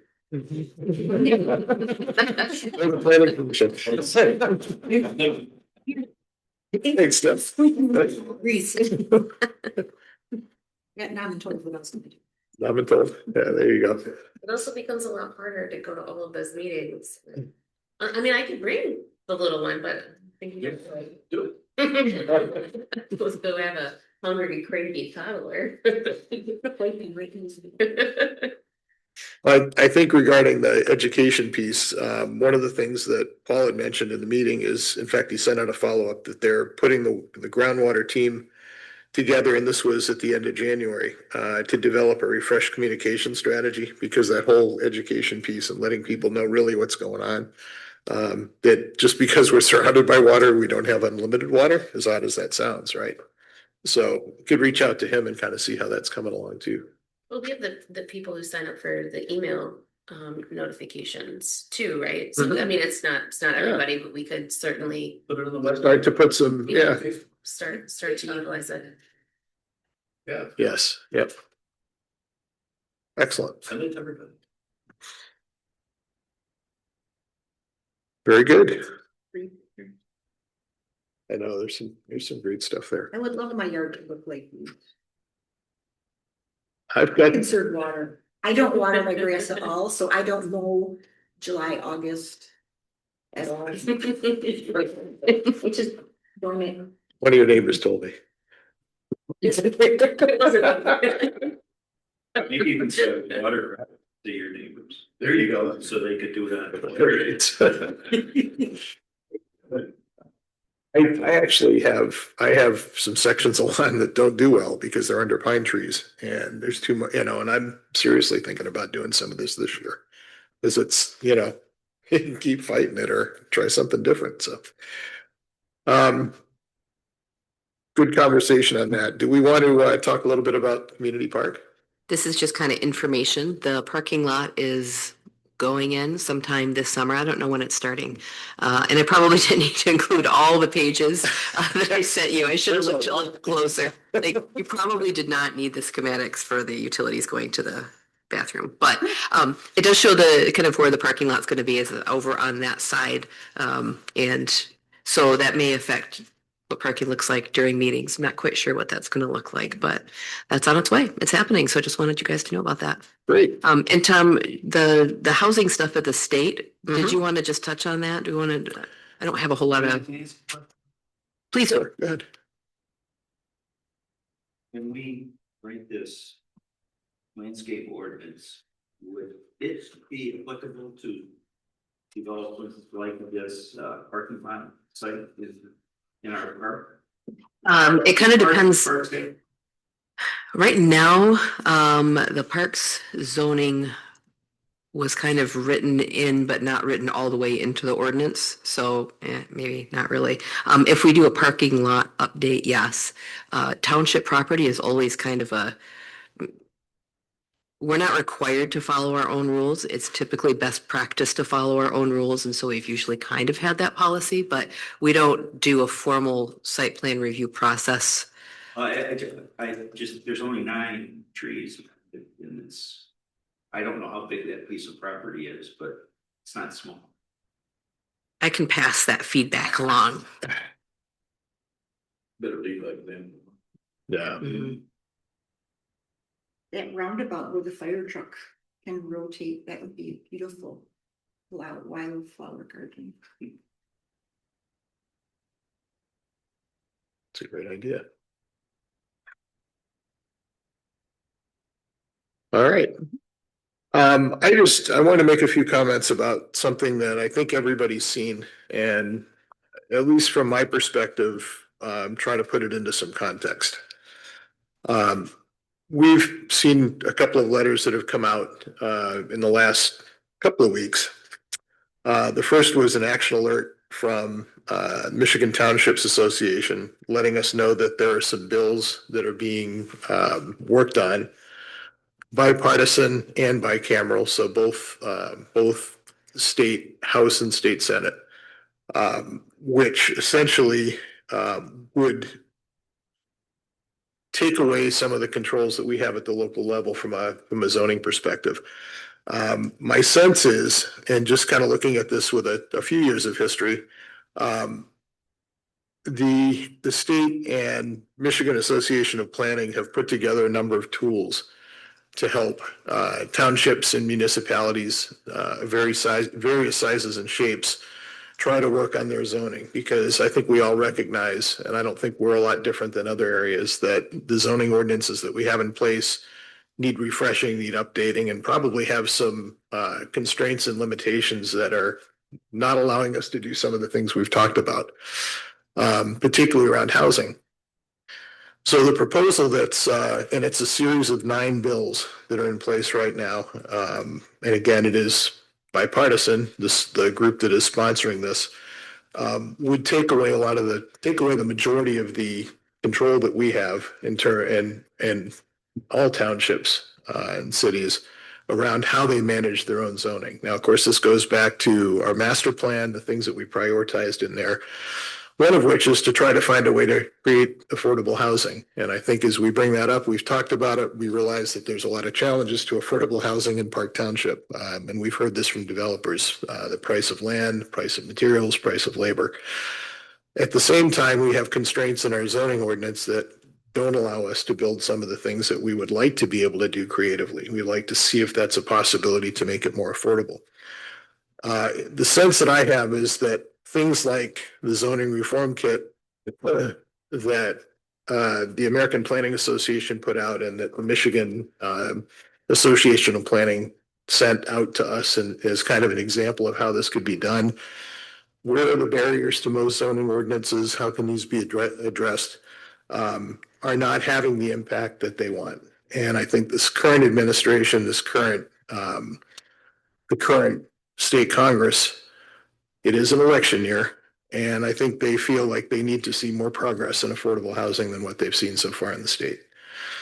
So what would happen if these go into play? And there are some exemptions, and there's some, much like what we've tried to do, some incentives for doing certain things a certain way. As an example, a lot of the things here include, smaller setbacks, smaller lot sizes, smaller home sizes, things like that. And if a township or a city is willing to provide an area of property where some of these things can be addressed and done selectively, then some of these things have exemptions to them.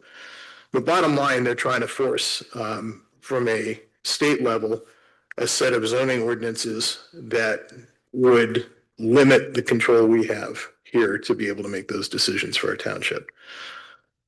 The interesting thing I found is that the Michigan Township Association has told us, write your congressman, make sure that you let them know that this is not something you support. It's not consistent with the local ability to influence what we need to do and how we need to manage these things in our township. Michigan Association of Planning sent out a letter saying this is a great thing and you should support it, and gives a lot of reasons why, and talks a little bit more about the specifics. And really it's around expanding the housing supply and to try to do it affordably. So the reason I wanted to just mention this, because I want it to be in the minutes of this meeting, and I would hope that the residents of Park Township understand what's going on. Because as we try to thread the needle and try to find ways to create affordable housing and be consistent with the things in our master plan, what I would just say is overreach at the state level would limit our ability to do that and influence it maybe in ways that we don't think are going to fit Park Township.